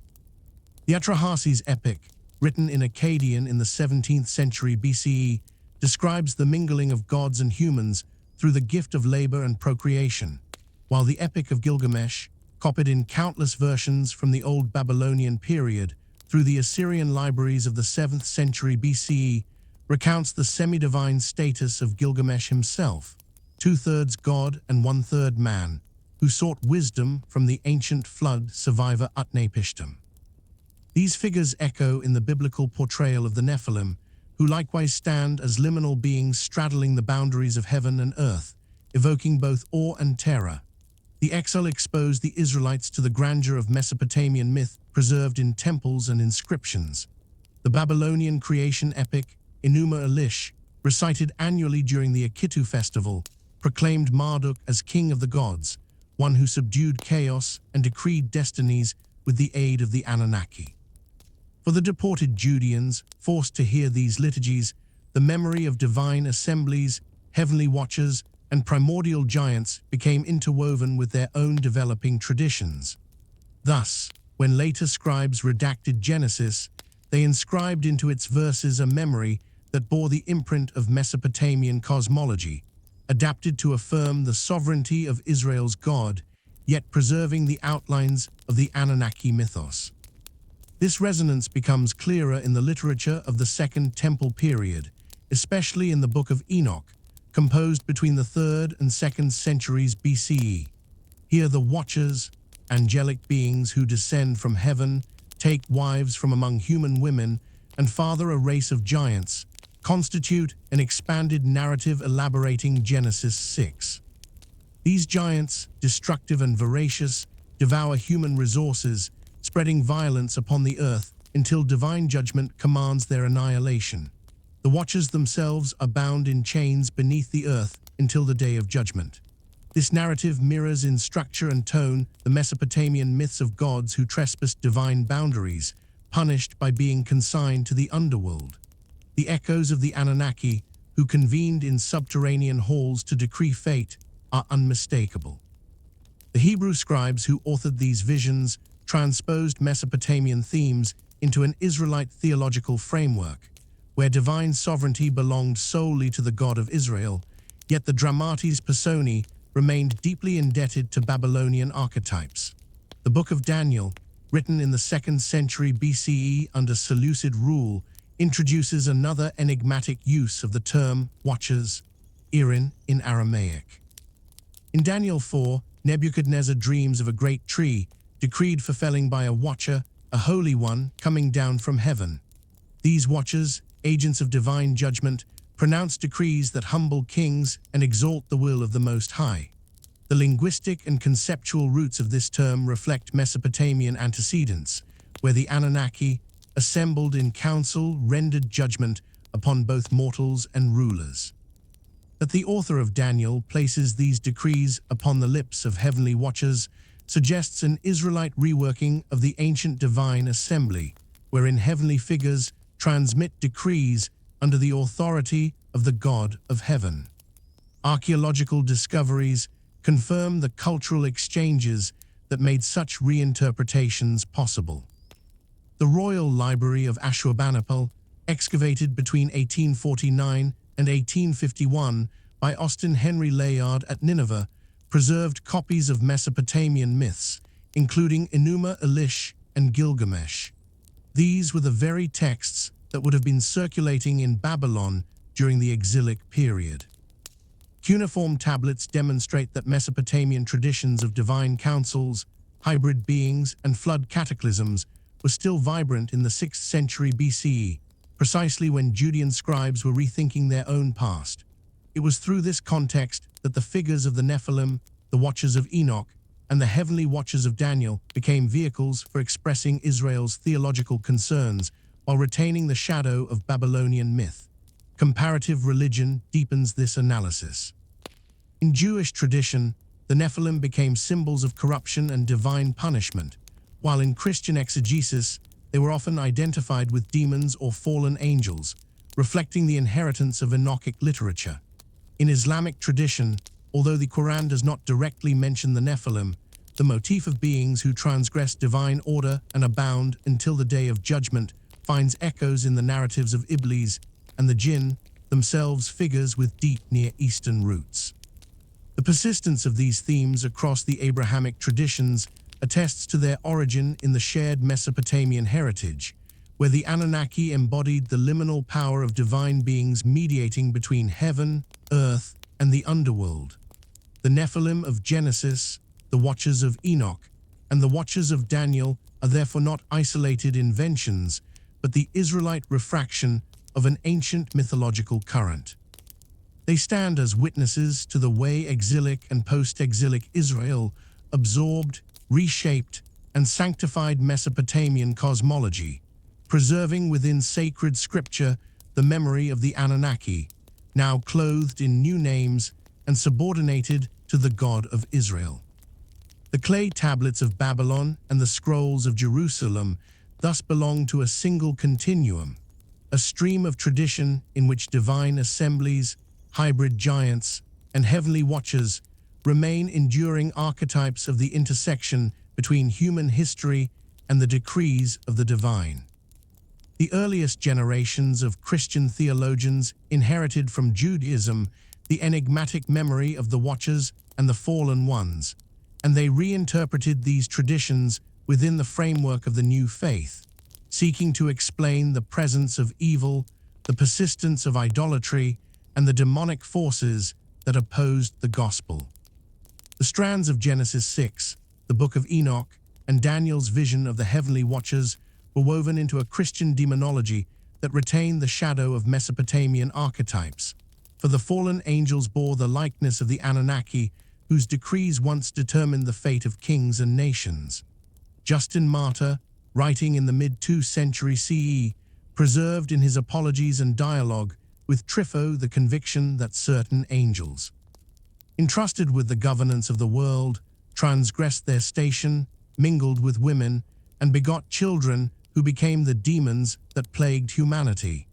Justin's exegesis directly recalls the Enochic literature, which circulated widely among Jewish sects of the late Second Temple period and continued to shape the imagination of early Christians. He declared that these fallen angels taught mankind sorcery, idolatry, and the corrupt arts of war, thereby laying the groundwork for the spread of false religions throughout the nations.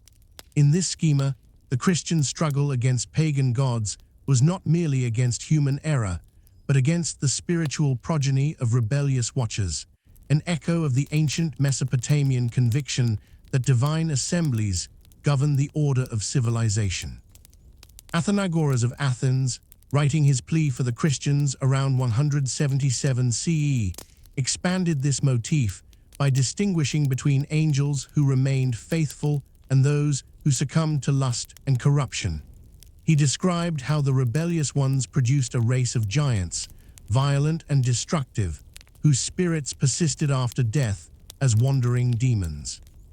This continuity from the Watchers to the demonic hosts placed Christian theology in direct line with Enochic traditions, themselves indebted to Babylonian myths of divine transgression and punishment. Just as the Anunnaki were consigned to the underworld for breaches of cosmic order, so too the fallen angels were bound in chains, awaiting final judgment. The subterranean imagery remained constant, the deep earth as prison for transgressive divinities, whether Mesopotamian or Christian. By the late 2nd century and into the 3rd, writers such as Tertullian of Carthage gave further precision to this doctrine. Tertullian, in his On the Veiling of Virgins and on the Apparel of Women, warned against cosmetics and adornments, which he claimed were taught to women by the fallen angels. His polemic echoes the ancient list of forbidden arts in the Book of Enoch, where the Watchers revealed metallurgy, enchantments, and adornment that led humanity astray. The continuity of tradition from Babylonian myth, through Jewish apocalyptic into Christian moral exhortation, demonstrates how deeply these figures of the rebellious divine had become enmeshed in the cultural imagination of the Mediterranean world. The 3rd and 4th centuries saw the gradual canonization of these motifs into systematic theology. Origen of Alexandria, though emphasizing the spiritual freedom of all rational beings, nonetheless acknowledged in his De Principias that certain angels fell from their original glory and became demons, enslaving human souls through false religion and sorcery. His exegesis linked the fallen ones to the pantheon of pagan gods, which he argued were not empty names but genuine spiritual beings of malign intent. Thus the Anunnaki, who had once been invoked in Akkadian and Babylonian liturgies, now reappeared in Christian polemic as demons masquerading as deities, deceiving the nations until the truth of Christ revealed their downfall. The decisive synthesis emerged in the writings of Augustine of Hippo at the turn of the 5th century. In the City of God, composed after the sack of Rome in 410 CE, Augustine wrestled with the grandeur of Rome's past, its temples, its ancestral rites, and its gods. He declared that these gods were in truth demons, fallen angels who craved worship and ensnared mortals in superstition. Augustine drew upon the Enochic traditions, though he received them mediated through Jewish and Christian exegesis, and asserted that the Nephilim of Genesis and the giants of pagan myth were products of angelic rebellion. Yet Augustine went further, establishing a comprehensive demonology in which these spirits were organized under Satan, their rebellion mirrored in their hierarchy, and their end assured by divine judgment.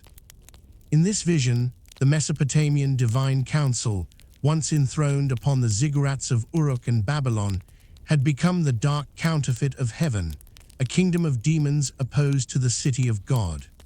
Archaeological testimony confirms the persistence of these older traditions well into the Roman and early Christian periods.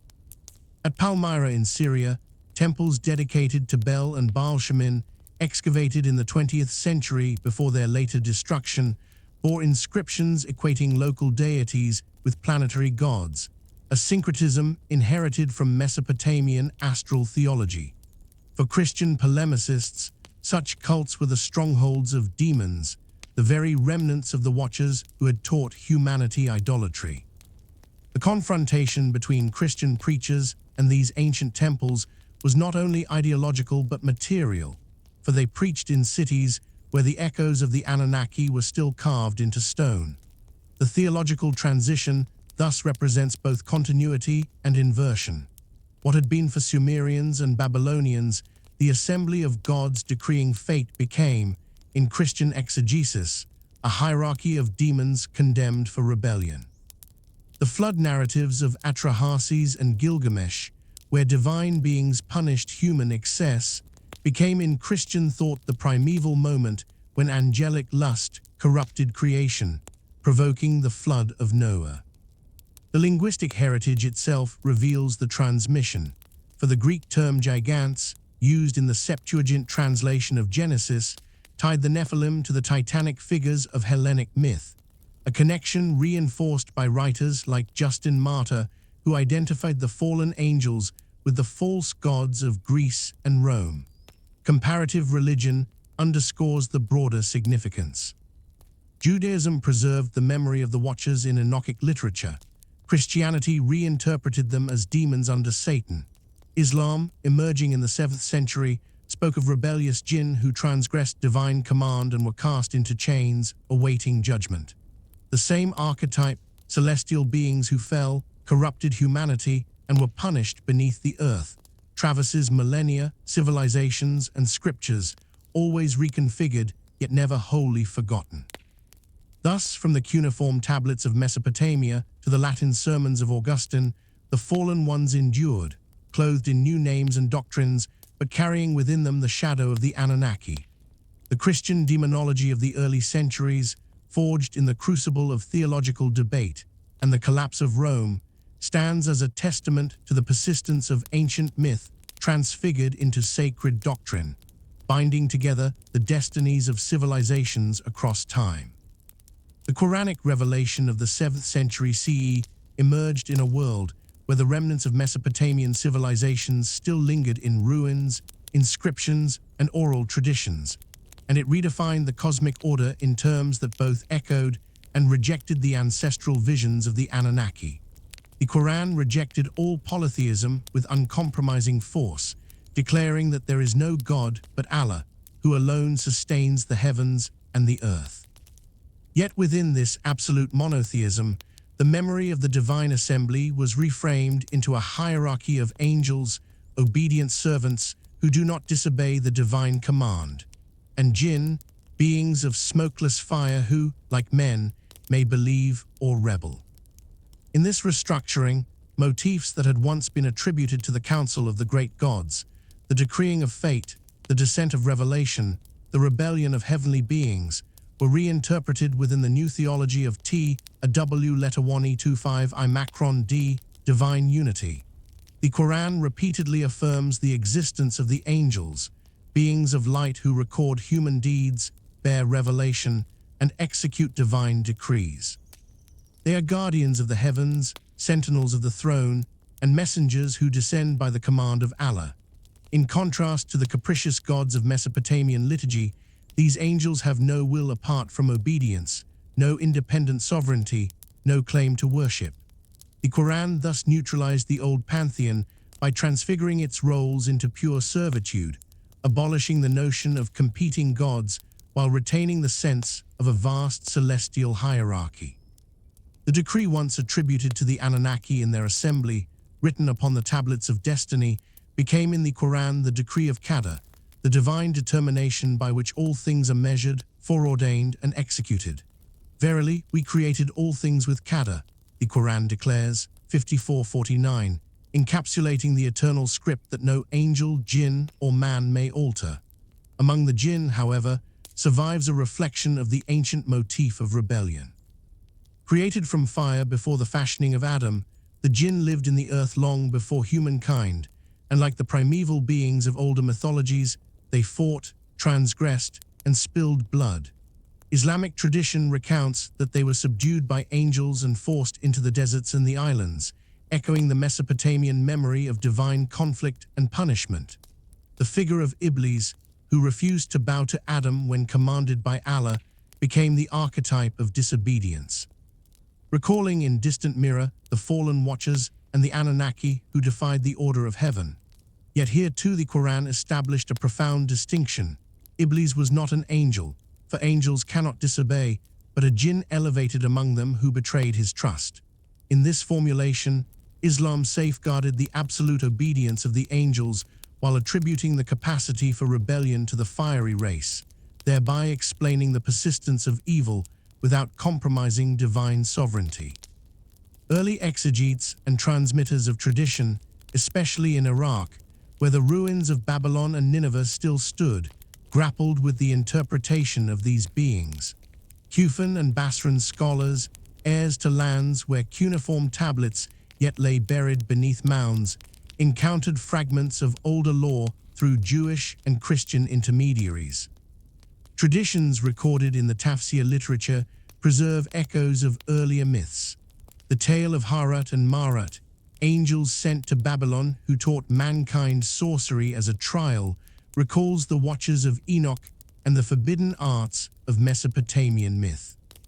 The Quran itself mentions them briefly in Surat al-Baqarah 2:102, warning that they were a test and not a cause for disbelief, but later exegetical elaboration developed their story into a parable of angelic descent, trial, and punishment beneath the earth, a direct continuity with the subterranean imagery of Anunnaki imprisonment. The ruins themselves bore silent witness to this continuity. Muslim travelers and historians of the early Islamic centuries recorded the vast remnants of Mesopotamian monuments. The crumbling ziggurats were described as the towers of ancient peoples punished by God, sometimes identified with the Tower of Babel, sometimes with the habitations of vanished giants. Al-Letawani 60 Abri Macron, in his History of Prophets and Kings, compiled in the late 9th and early 10th centuries, included accounts of Nimrod, the king who defied Abraham, whose memory derives from Mesopotamian rulers like Naram-Sin and Hammurabi, refracted through biblical and post-biblical lore. For the Muslim imagination, the land of Iraq was at once the stage of prophecy and the burial ground of vanished nations destroyed for their arrogance, a moralized echo of the annals of Assyria and Babylon preserved in cuneiform. The theological systematization of the Quranic worldview culminated in the doctrine of Qadr, divine decree, which integrated into a single principle what the Mesopotamians had distributed among their pantheon. Whereas the tablets of destiny had been held by Enlil, Anu, or Marduk at different times, in Islam the decree is eternally with Allah, written in the preserved tablet Al-Letter-W-Letter-1E25, Al-Letter-1E25-FU Macron Letter-1E93, unchanging and absolute. The angels bear commands from this eternal script, but they originate from no counsel but the divine will itself. Thus the Quran recast the polytheistic assembly into the majesty of a single sovereign God, whose command flows through obedient messengers and whose determination encompasses the entire cosmos. Yet even in this uncompromising monotheism, cultural memory lingered. The imagery of angels descending, of jinn inhabiting ruins, of divine decree written before the creation of the world, all testify to the absorption and transformation of older cosmologies. Islamic tradition did not deny the existence of supernatural beings. Rather, it reoriented them within a framework that maintained divine unity. The Anunnaki, remembered as gods who raised and destroyed empires, became in Islamic perception mere jinn or demons, servants or rebels, no longer masters of fate but creatures subject to it. The grand assembly of Mesopotamian gods dissolved into the court of Allah, whose throne is borne by angels and whose decree alone governs history. Archaeological rediscovery centuries later confirmed what early Muslims had only intuited from ruins and talis. The cuneiform inscriptions uncovered in the 19th and 20th centuries, especially at Babylon, Nineveh, and Ur, revealed the very myths of divine assemblies, fates, and rebellious gods that had been reconfigured in Quranic discourse. The convergence of text, ruin, and memory illustrates the continuity of human imagination. What began as the liturgy of the Anunnaki was transfigured into the theology of angels and jinn, their cosmic roles subsumed under the unity of God. In this way, the Quran both severed and preserved the inheritance of Mesopotamia, severed in its absolute rejection of polytheism, preserved in its retention of the imagery of supernatural beings, rebellion, punishment, and decree. The cuneiform tablets speak of councils and destinies, while the Quran speaks of qadr and angels, yet the human awe before fate and the unseen remains unchanged. Thus the ruins of Babylon whisper through the Quran, transformed but not silenced, as the Anunnaki gave way to angels, and the tablets of destiny gave way to the eternal L, a W letter 1E25, Alema letter 1E25 FU Macron letter 1E93. The 19th century witnessed the unveiling of a buried world, long hidden beneath the mounds of Mesopotamia, whose silent clay spoke of the Anunnaki and the vanished empires that had once invoked their names. It was in the 1840s that Austin Henry Layard, an English traveller and antiquarian, first pressed his spades into the dust of Kyanjik and Nimrud, sites long thought to conceal the fabled ruins of Nineveh and the palaces of the Assyrian kings. Beneath the mounds, he uncovered colossal winged bulls, stone reliefs depicting processions of warriors and spirits, and vast chambers filled with tablets inscribed with wedge-shaped signs that no man of his day could read. These fragments, mute yet eloquent, were the first tangible recovery of the records that spoke of the Anunnaki, the divine assembly who had once governed the destinies of empires.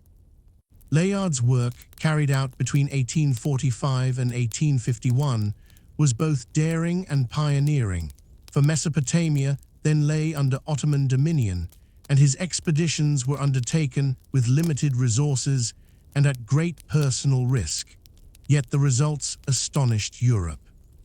At Nimrud, identified with ancient K, a L letter 1E2BU, he uncovered the northwest palace of Ashurnasirpal II, 883-859 BCE, its walls covered with carved inscriptions extolling the Assyrian monarch's conquests, and images of winged genii reminiscent of the mythological guardians of Mesopotamian cosmology.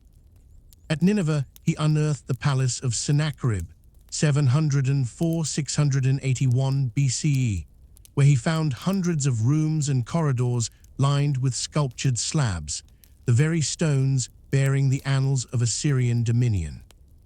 Most momentous of all was his discovery of the Great Library of Ashurbanipal, 668-627 BCE, a collection of over 20,000 clay tablets inscribed in cuneiform, which, once deciphered, would restore to humanity the literature of Sumer, Akkad, and Babylon. The decipherment of cuneiform was itself a marvel of scholarly perseverance. For centuries, the wedge-shaped marks on Mesopotamian relics had been known but remained undeciphered, treated by many as mere ornamentation. It was the work of Henry Creswick Rawlinson, a British officer stationed in Persia, that opened the sealed tablets of Mesopotamian civilization. On the cliffs of Behistun in western Iran, carved during the reign of Darius the Great, 522-486 BCE, stood a trilingual inscription in Old Persian, Elamite, and Babylonian cuneiform. Beginning in the 1830s, Rawlinson risked his life to copy the immense carvings, often clinging to narrow ledges to trace the wedge forms. By 1846, he had succeeded in translating the Old Persian portion, and through painstaking comparison, he advanced into the Elamite and Babylonian sections. It was in 1857 that Rawlinson, together with Edward Hincks, Jules Oppert, and William Henry Fox Talbot, participated in a public test of the decipherment before the Royal Asiatic Society in London. Independent translations of a newly excavated cuneiform text were compared, and their remarkable agreement confirmed that the lost languages of Mesopotamia had at last been recovered. This moment, hailed as the opening of a new world of knowledge, marked the true birth of Assyriology. The Anunnaki, long confined to myth and scripture, could now be studied in the words of the ancients themselves. From the tablets of Ashurbanipal's library soon emerged myths and epics that resonated with biblical and classical traditions. The Epic of Gilgamesh, describing the hero king's quest for immortality and his encounter with the survivor of the flood, revealed striking parallels to Genesis. The Enuma Elish, the Babylonian creation epic, recounted the struggle of Marduk against Tiamat and the ordering of the cosmos, recalling echoes of Hesiod's theogony. Within these texts, the Anunnaki appeared as judges of the underworld, decreers of fate, and attendants of the high gods, their role reflecting the very traditions that had, through exile and transmission, entered the scriptures of Israel and the philosophies of Greece. The astonishment of the mid-19th century lay not only in the discovery of Mesopotamian myth, but in the revelation that it predated and paralleled the foundations of Western religious heritage. The flood tablet from the Gilgamesh epic, excavated by Layard and later read by George Smith in 1872 at the British Museum, shook the learned world by confirming that the deluge narrative was not unique to Genesis, but belonged to an older Mesopotamian matrix. The Anunnaki, invoked in these texts as arbiters of judgment, appeared in the very context of the flood, declaring destinies and fixing the lot of mankind. Such revelations demanded a re-evaluation of the continuity of human memory, stretching from Sumerian hymns of the 3rd millennium BCE through the Hebrew Bible to modern rediscovery. The ruins themselves spoke with a grandeur that impressed all who beheld them. Layard's publication Nineveh and Its Remains, 1849, enthralled readers across Europe, filled with engravings of colossal statues and detailed accounts of his excavations. These works brought to life the splendor and cruelty of Assyrian kings, and with them the sacred imagery of Mesopotamian religion. The winged bulls, the Apkallu figures, the symbols of stars and divine emblems carved in stone, all testified to a cosmos ordered by celestial powers, the very realm of the Anunnaki as conceived by ancient liturgies. Scholars quickly began to piece together the fragmented identities of the Mesopotamian gods, noting how names and functions shifted across epochs. The Sumerian Anunna became the Akkadian Anunnaki, later reinterpreted in Babylonian myth as the underworld judges. These divine figures, once invoked in ritual incantations and temple hymns, were now read in the original tongue from the clay tablets themselves. The act of decipherment did more than recover lost languages. It restored an entire worldview in which kings claimed legitimacy through divine decree, cities were raised under the auspices of patron deities, and fate itself was thought to be sealed in celestial assembly. By the close of the 1850s, the foundations of Assyriology were firmly laid. What had begun as the adventurous excavations of Layard had become a formal discipline, combining archaeology, philology, and theology.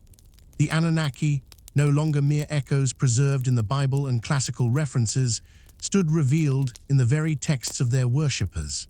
The deciphered cuneiform inscriptions bore witness to the rituals, prayers, and cosmologies of a civilization buried for more than 2 millennia. With each new fragment read, the ancient voices of Sumer, Akkad, Babylon, and Assyria spoke again, declaring the memory of gods and kings, destinies and decrees, and the assembly of the Anunnaki whose shadow had shaped the mythologies of the world. The sands of southern Mesopotamia concealed for millennia the solemn witness of royal burials. where kings and queens were laid to rest amid treasures, sacrifices, and liturgies directed toward the powers of the underworld.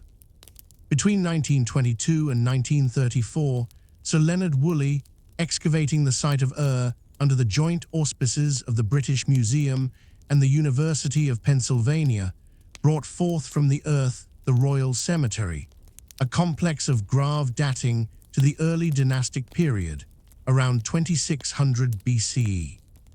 Within these chambers of stone and brick lay golden diadems, lapis lazuli ornaments, chariots, weapons, and lyres fashioned with bulls' heads, all accompanied by the silent remains of retainers who had been ritually slain to follow their sovereigns into death.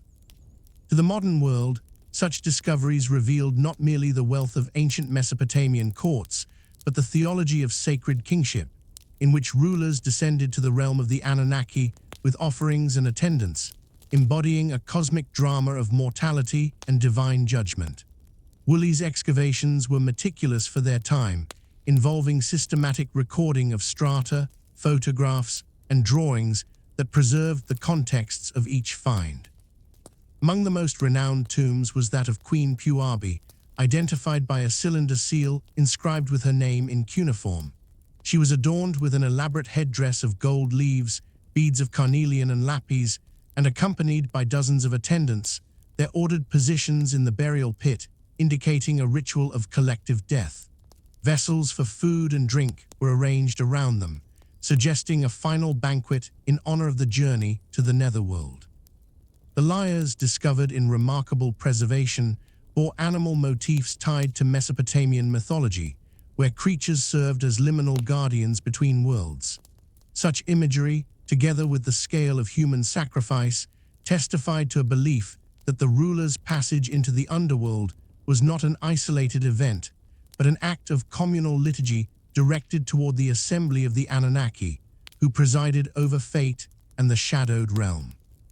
The theological implications of these burials echoed through cuneiform hymns and incantations recovered in earlier decades.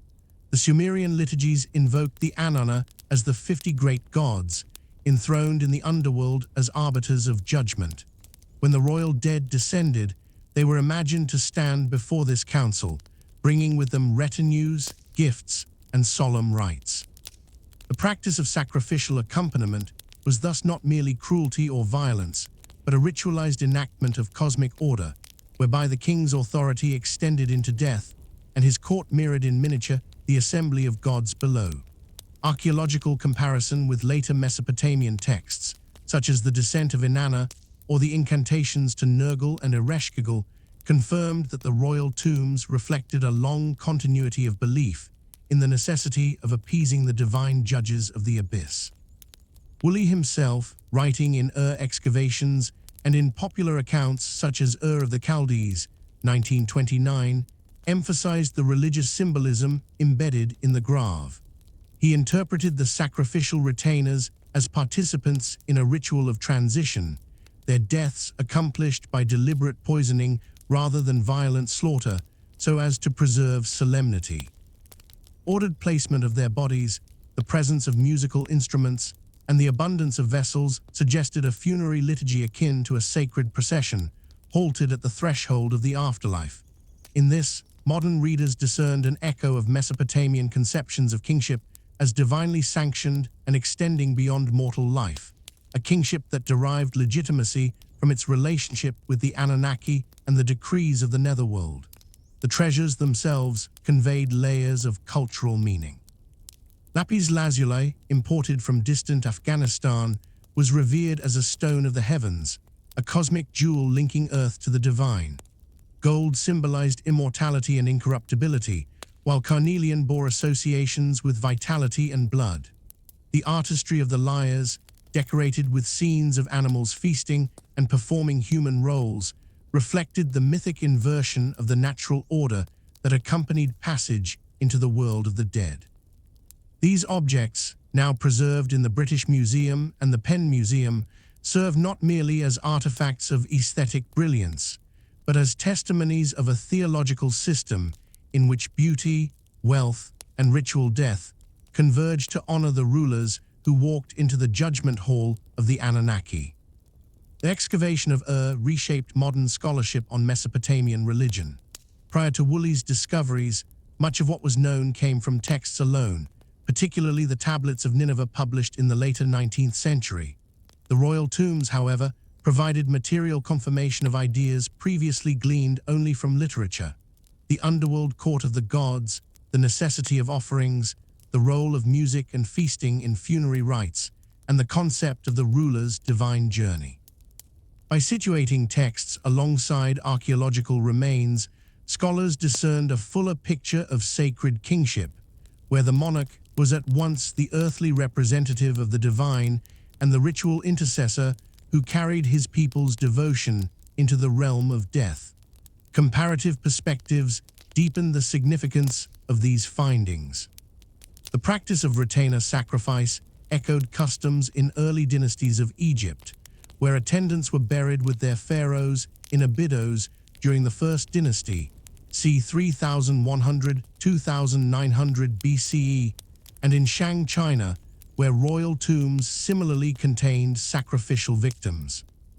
Yet the Mesopotamian case was distinguished by its theological emphasis on the Anunnaki, who, unlike the Egyptian solar gods or the Chinese ancestral spirits, formed a council of fate decreers rooted in underworld sovereignty. The continuity of this imagery into later Babylonian and Assyrian religion underscored the profound antiquity of the tradition, which by the time of Woolley's excavation had lain hidden for nearly 5,000 years. The very city of carried biblical resonance, known as of the Chaldees in Genesis as the homeland of Abraham. The revelation that this city contained such elaborate burials of early kings gave historical texture to the scriptural memory of a land already ancient when patriarchal traditions arose. The fusion of biblical archaeology with Mesopotamian discovery electrified scholars and the public alike, situating the narratives of Genesis within a broader, Near Eastern context shaped by divine assemblies, underworld judges, and cosmic decrees. The Anunnaki, once enigmatic names on cuneiform tablets, now appeared as the unseen powers to whom the earliest kings of devoted their final rites. By the close of the excavations in 1934, Woolley had uncovered not only the material remains of a dynasty, but the theological foundation of Mesopotamian kingship. The royal tombs of with their treasures, sacrifices, and liturgies, illuminated the belief that human rule was inseparable from divine order, and that death itself was but a passage into the court of the Anunnaki. Through these discoveries, modern understanding of Mesopotamian religion was forever altered, for the grave of ancient kings declared in gold, stone, and silence that the fate of rulers was bound to the decrees of gods, and that the Anunnaki reigned not only in myth, but in the lived ritual of a civilization 4,000 years removed from our own. The 20th century witnessed the gradual unveiling of Mesopotamian cosmology to the wider world, as philologists, historians, and theologians undertook the translation of cuneiform texts that had lain unread since antiquity. Foremost among these were the Enuma Elish, the Babylonian epic of creation, the Atrahasis, the narrative of the flood and mankind's origins, and the Epic of Gilgamesh, that vast composition of kingship, mortality, and the quest for immortality.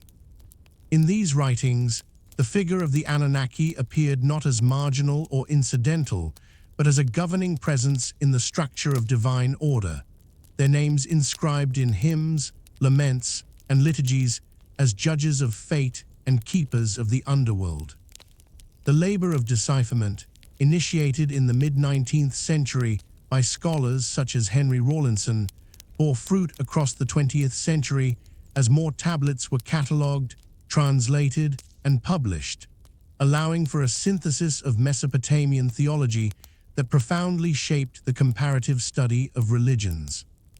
The Enuma Elish, first fully translated in the late 19th century but refined in subsequent decades, presented to scholars a cosmogony in which the primordial waters gave birth to successive generations of deities, culminating in the triumph of Marduk. Within this narrative, the Anunnaki appeared as an assembly of gods, enthroned and marshaled to witness the granting of supreme authority to Marduk after his victory over Tiamat. 20th century exegesis emphasized the political theology implicit in this tale. The gods, like men, formed a council, deliberated, and ratified sovereignty. The Anunnaki were thus not vague mythic figures, but embodiments of divine legitimacy, lending to Marduk's kingship a cosmic constitution. Scholars such as Alexander Heidel, whose Babylonian Genesis was first published in 1942, drew comparisons between this narrative and the Hebrew Bible, noting how the structure of divine assembly paralleled descriptions of heavenly councils in the Old Testament, such as those alluded to in Job or in the Psalms. The Atrahasis epic, first pieced together from tablets excavated in the ruins of Asher, Sippar, and Nineveh, was translated in fuller form only in the mid-20th century, with Wilfred G. Lambert and Alan Millard publishing the critical edition in 1969. Its narrative described the creation of humanity from clay mixed with the blood of a slain god, the toil imposed upon mankind, and the flood sent to cleanse the world of its clamor. In these events, the Anunnaki were invoked as deities whose decrees determined the destiny of mortals, their assembly functioning as the legislative body of the cosmos. The connection to the biblical flood was immediately evident, and scholars traced lines of influence from the Mesopotamian story to Genesis 6:9, preserved through centuries of transmission by Akkadian and later Babylonian scribes. In the 20th century, this recognition reshaped biblical studies, compelling theologians to consider the Hebrew scriptures not in isolation, but in dialogue with the greater Near Eastern mythological tradition, in which the Anunnaki held a central place. The Epic of Gilgamesh, discovered in fragmentary form in the 1850s during Austin Henry Layard's excavations at Nineveh, but only fully reconstructed through the 20th century, likewise cemented the role of the Anunnaki in the scholarly imagination. In the 12th tablet, the hero beholds the underworld, where the Anunnaki preside as judges, enthroned in darkness. The notion of their authority over the dead, echoing in later Hellenistic and Roman conceptions of chthonic deities, demonstrated the continuity of underworld theology across civilizations. The publication of N.K. Sandar's translations in the 1960s and Andrew George's later scholarly edition in 1999 ensured the accessibility of these themes to a wide audience. But already by the mid-20th century, the Anunnaki were recognized as crucial figures in understanding Mesopotamian anthropology and eschatology. The impact of these translations extended beyond philology into the broader disciplines of history of religions and anthropology. Mircea Eliade, in his Patterns in Comparative Religion, 1949, and A History of Religious Ideas, 1976-1985, examined the Anunnaki as archetypes of the sacred order of death, embodiments of a universal structure wherein divine assemblies govern the destinies of mankind. Joseph Campbell, in the Masks of God series, 1959-1968, situated Mesopotamian myths alongside those of Greece, India, and Mesoamerica, drawing attention to the shared motif of divine councils and cosmic judges. Thus, the Anunnaki entered 20th century comparative discourse not as curiosities of a vanished culture, but as exemplars of an enduring mythic pattern resonant across civilizations. Archaeological progress supported this scholarly synthesis. Excavations at 1922-1934, Kish, and Mari yielded tablets that enriched understanding of Mesopotamian religion. The Library of Ashurbanipal at Nineveh, rediscovered in the mid-19th century, continued to provide new fragments well into the 20th century, as tablets once overlooked were cleaned, reassembled, and translated. The curation of these texts in the British Museum and the Vorderasiatisches Museum in Berlin allowed scholars to establish critical editions that define the canon of Mesopotamian mythology. Each new fragment that named the Anunnaki, whether in a hymn, a ritual, or a lamentation, contributed to the mapping of their role within the cosmic order. By the 1960s and 1970s, the Anunnaki had become a central theme in the scholarly attempt to reconstruct Mesopotamian religious life. The Chicago Assyrian Dictionary, an immense project begun in 1921 and reaching completion in 2011, catalogued references to the Anunnaki across 1,000 years of Akkadian texts, anchoring them in philological precision. Articles in journals such as the Journal of Near Eastern Studies in Iraq examined the semantic range of the term Anunna or Anunnaki, noting its application both to the great gods of heaven and to the chthonic judges of the underworld. This multiplicity of meaning reflected the fluidity of Mesopotamian theology, where divine assemblies could mirror earthly courts, embodying both celestial majesty and subterranean terror. Comparative religion further emphasized the role of exile and transmission. The Babylonian exile of the 6th century BCE, long studied within biblical scholarship, was increasingly interpreted as a moment when Israelite religion encountered the imagery of the Anunnaki and their decrees. 20th century scholars debated whether the sons of God in Genesis 6 or the Council of the Holy Ones in the Psalms bore traces of this encounter, mediated through Babylonian cosmology. The translation of Atrahasis and Gilgamesh gave substance to these hypotheses, showing how flood traditions, angelic councils, and visions of the underworld might all be illuminated by the Mesopotamian precedent. The cumulative effect of these translations and interpretations was the restoration of the Anunnaki to their rightful place within the panorama of ancient mythology. No longer obscure names in broken tablets, they became central actors in the scholarly reconstruction of how ancient peoples conceived divinity, order, and mortality. By the end of the 20th century, the Anunnaki were established not only in academic discourse, but also in the imagination of a broader public, whose encounter with these myths, through museums, translations, and comparative works, ensured that the voices of the Sumerian and Babylonian scribes would not be silenced. The Anunnaki, once invoked in ritual under the shadow of ziggurats, now stood as key figures in the modern study of myth, their names preserved in the scholarship of a century that sought to recover the lost wisdom of the world's first civilizations. Zecharia Sitchin's intervention into the discourse of ancient Mesopotamian religion in 1976, with the publication of the 12th Planet, inaugurated a new and controversial trajectory in the reception of the Anunnaki. Departing radically from the philological precision of Assyriology, Sitchin posited that the divine figures of Sumerian mythology were not symbolic representations of cosmic principles nor deities worshipped within a polytheistic pantheon, but literal extraterrestrial beings who had descended from a wandering celestial body, which he named Nibiru. He argued that this planet followed an elongated orbit of 3,600 years around the Sun, periodically returning to Earth's vicinity, and that the Anunnaki, portrayed in ancient hymns as those who from heaven to earth came, were in fact advanced visitors who had altered the course of human history.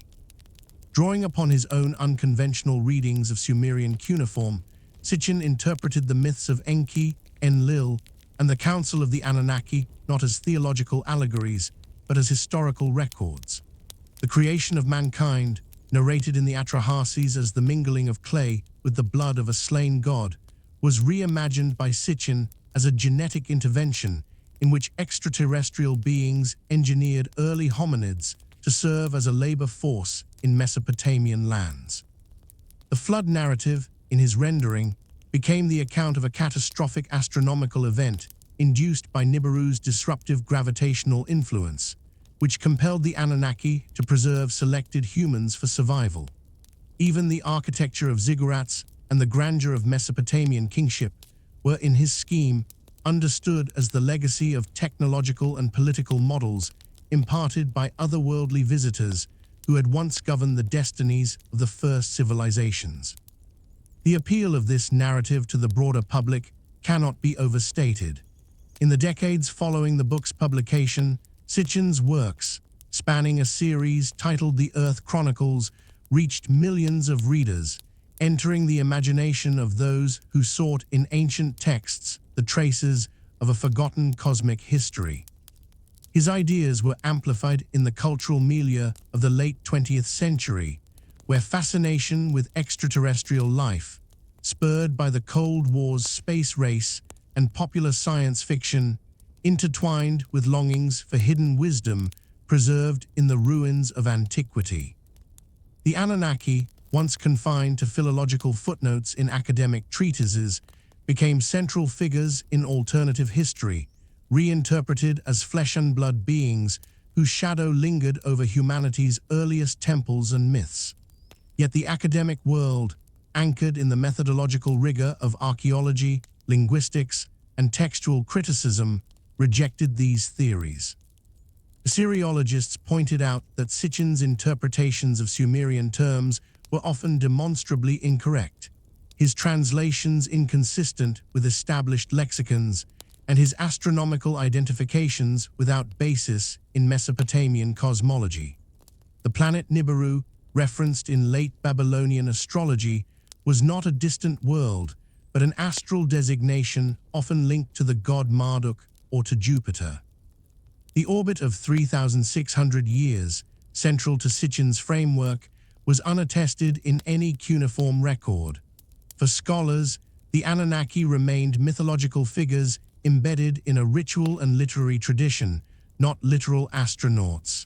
Nevertheless, the cultural impact of Sitchin's proposals proved enduring.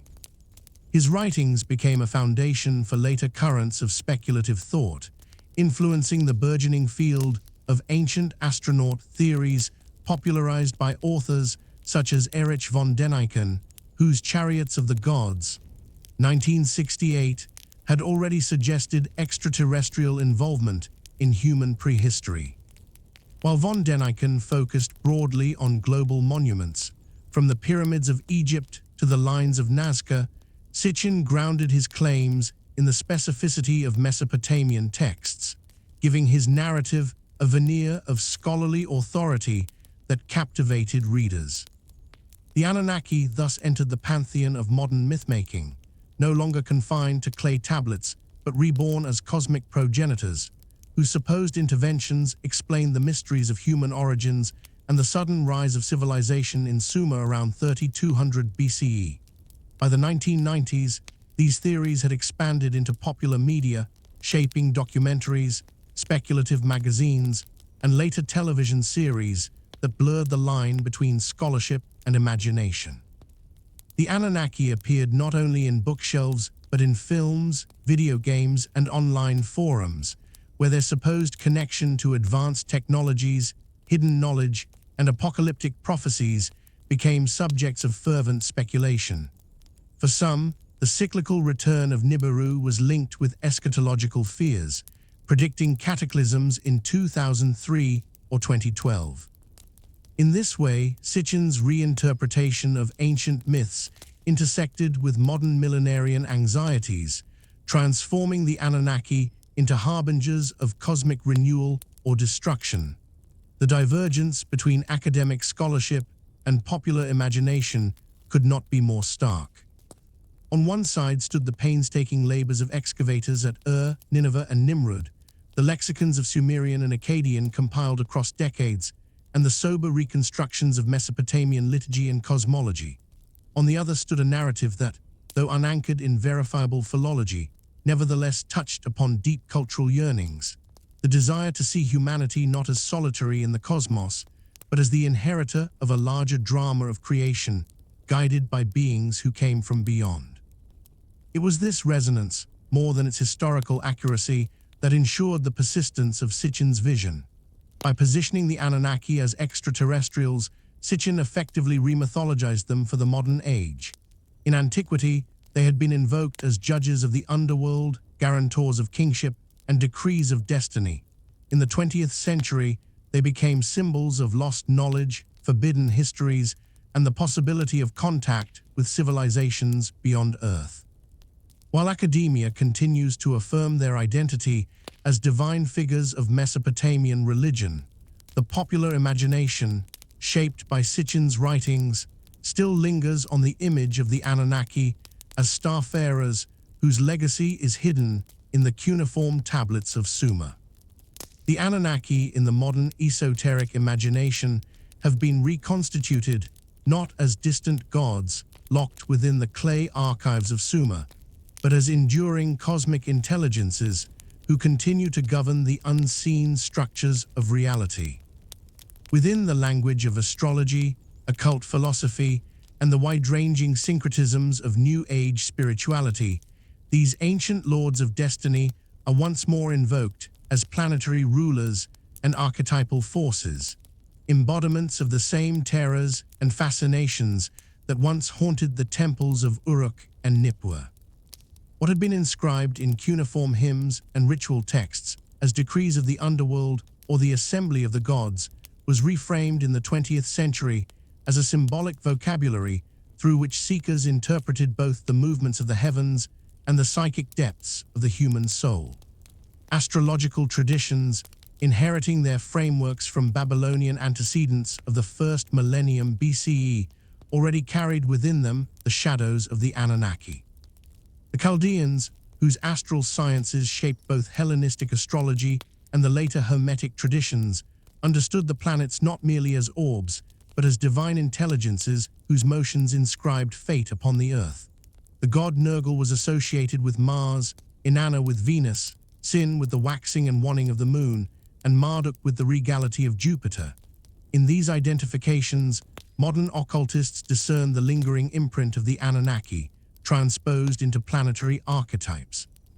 Thus, in 20th century esoteric literature, one encounters the suggestion that the Anunnaki never vanished, but continue to operate as the hidden governors of astrology's celestial houses, their decrees still binding, though now articulated in the language of natal charts and zodiacal transitions. Occultism, revived in the 19th century through the Theosophical movement and carried into the 20th century by esoteric orders, extended these correspondences still further.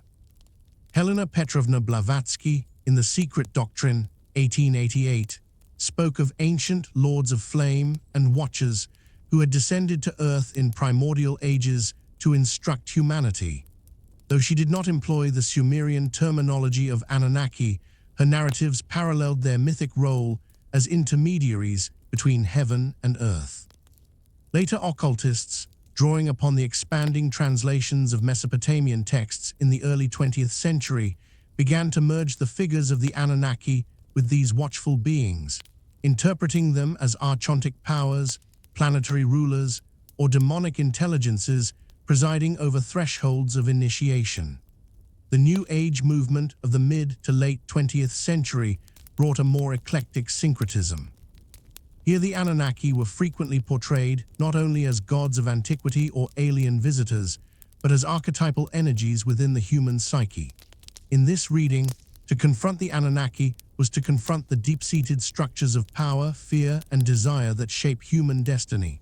Channelers and spiritual teachers spoke of the Anunnaki as higher dimensional beings, some benevolent, some oppressive, whose influences could be accessed through altered states, trance, or meditation.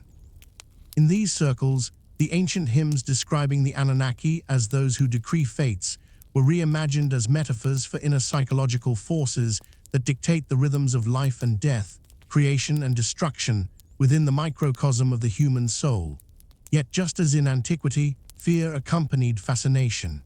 In Sumerian hymns, the Anunnaki were described as merciless judges of the underworld, their verdicts unappealable, their gaze unrelenting.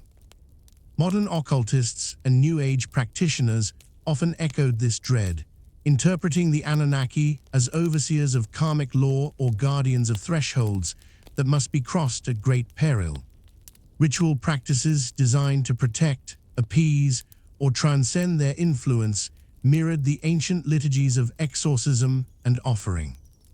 The incantations once recited in the temples of Babylon to avert the wrath of underworld judges found their analogues in contemporary invocations, protective visualizations, and talismanic rites employed by practitioners who perceived the Anunnaki as forces that could either enslave or liberate the seeker.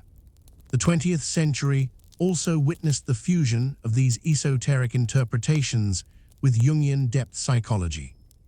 Carl Gustav Jung's theory of archetypes as timeless patterns of the collective unconscious provided a framework through which the Anunnaki could be interpreted not as literal beings, but as mythic symbols of universal psychic realities. The stern judges, the celestial council, the rebellious descent of divine watchers, all became mirrors of inner dramas that repeat across cultures and epochs. Within Jungian circles, the Anunnaki were situated alongside other mythological archetypes, not as alien rulers, but as symbolic embodiments of the inexorable forces of fate, transformation, and the underworld journey of the self. Archaeology and philology, though steadfast in their methodological clarity, inadvertently contributed to this occult revival. As translations of the Enuma Elish, the Epic of Gilgamesh, and the Atrahasis spread in the early 20th century, they provided a reservoir of imagery and terminology for esoteric writers. The excavations at Ur by Leonard Woolley between 1922 and 1934, which revealed the grandeur of royal burials and the rituals surrounding death and divine kingship, gave modern occultists tangible proof of an ancient preoccupation with the threshold between life and eternity. To them, the Anunnaki were no longer distant gods, but ever-present powers whose memory lingered in both the ruins of Mesopotamia and the recesses of the human mind. By the late 20th and early 21st centuries, these ideas reached mass audiences through the proliferation of New Age publishing, workshops, and online forums. The Anunnaki appeared in channeled messages, in astrological predictions linking planetary alignments to ancient prophecies, and in spiritual practices that sought to align practitioners with higher cosmic intelligences. In these movements, the Anunnaki were simultaneously feared as enslaving overlords and revered as beings of wisdom who could guide humanity into new epochs of consciousness. Their dual aspect, judges and guides, tyrants and teachers, echoed with uncanny precision their portrayal in Mesopotamian texts, where they embodied both the terror of fate and the majesty of divine authority. Thus, the Anunnaki, once bound to the temples of Sumer and the courts of Akkad, continue to haunt modern spiritual landscapes.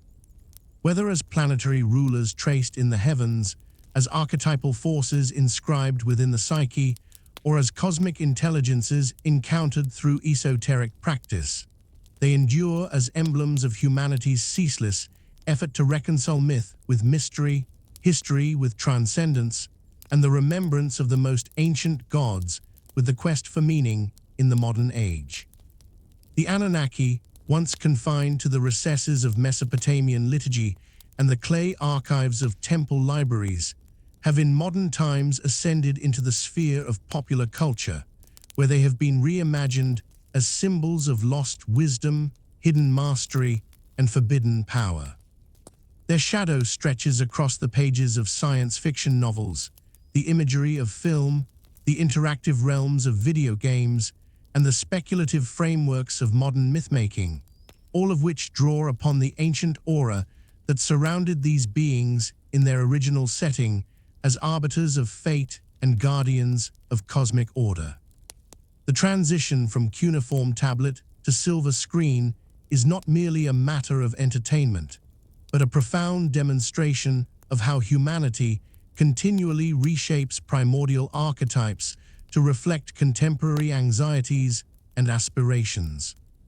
The earliest adaptations of Mesopotamian myth into modern storytelling came through the rediscovery of texts such as the Epic of Gilgamesh, first published in translation in the late 19th century, and the Enuma Elish, rendered into European languages in the early 20th century.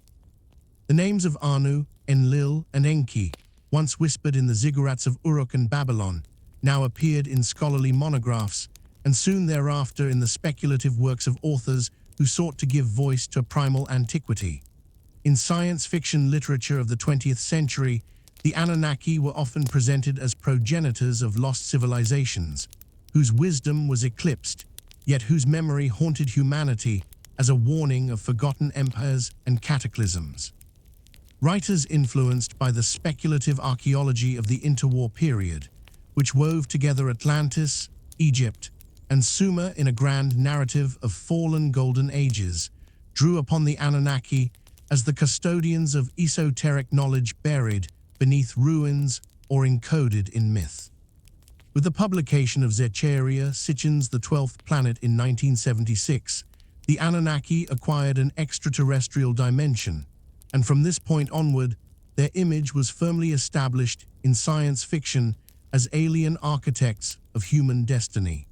Though rejected by academic circles, Sitchin's imaginative reconstruction of Mesopotamian lore inspired a generation of writers and filmmakers.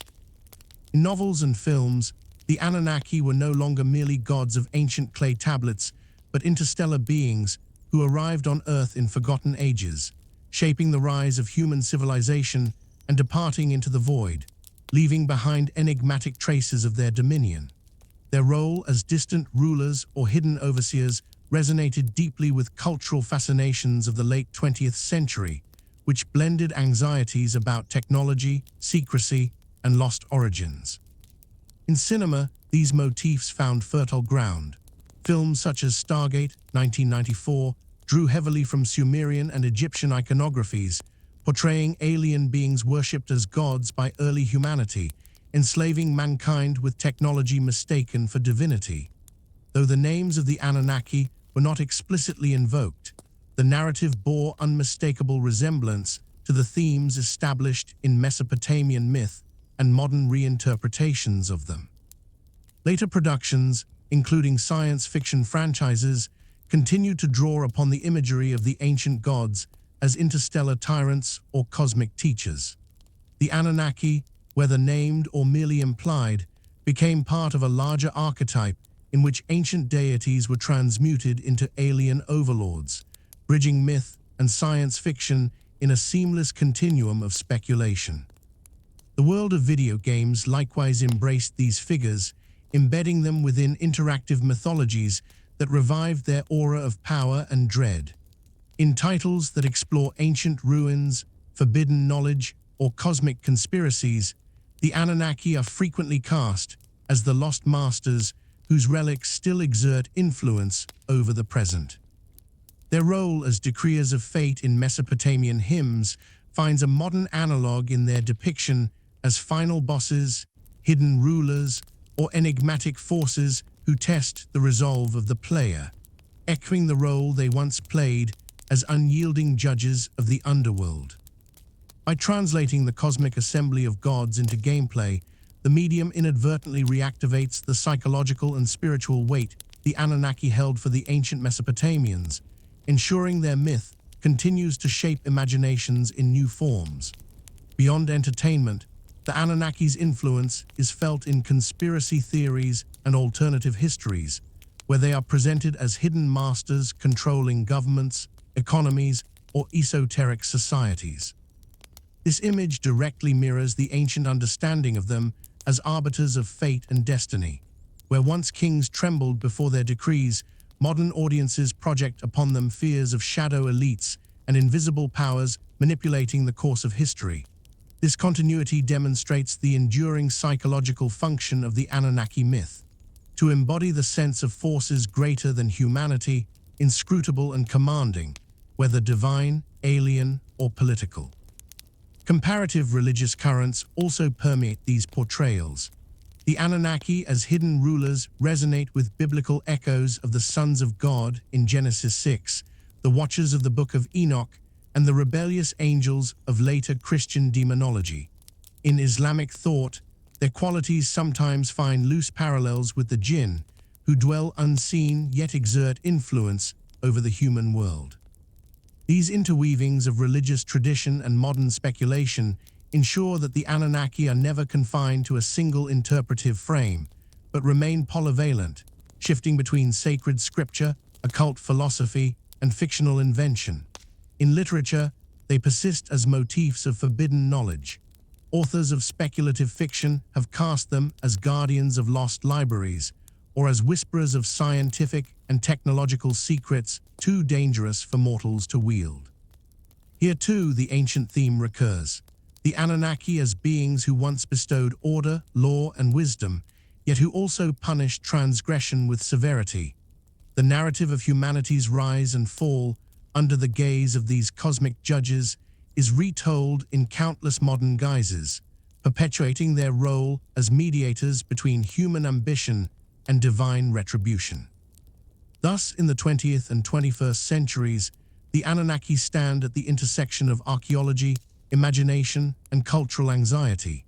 Their names and images traverse from ancient hymns to Hollywood, from the royal tombs of Ur to digital landscapes of games and forums.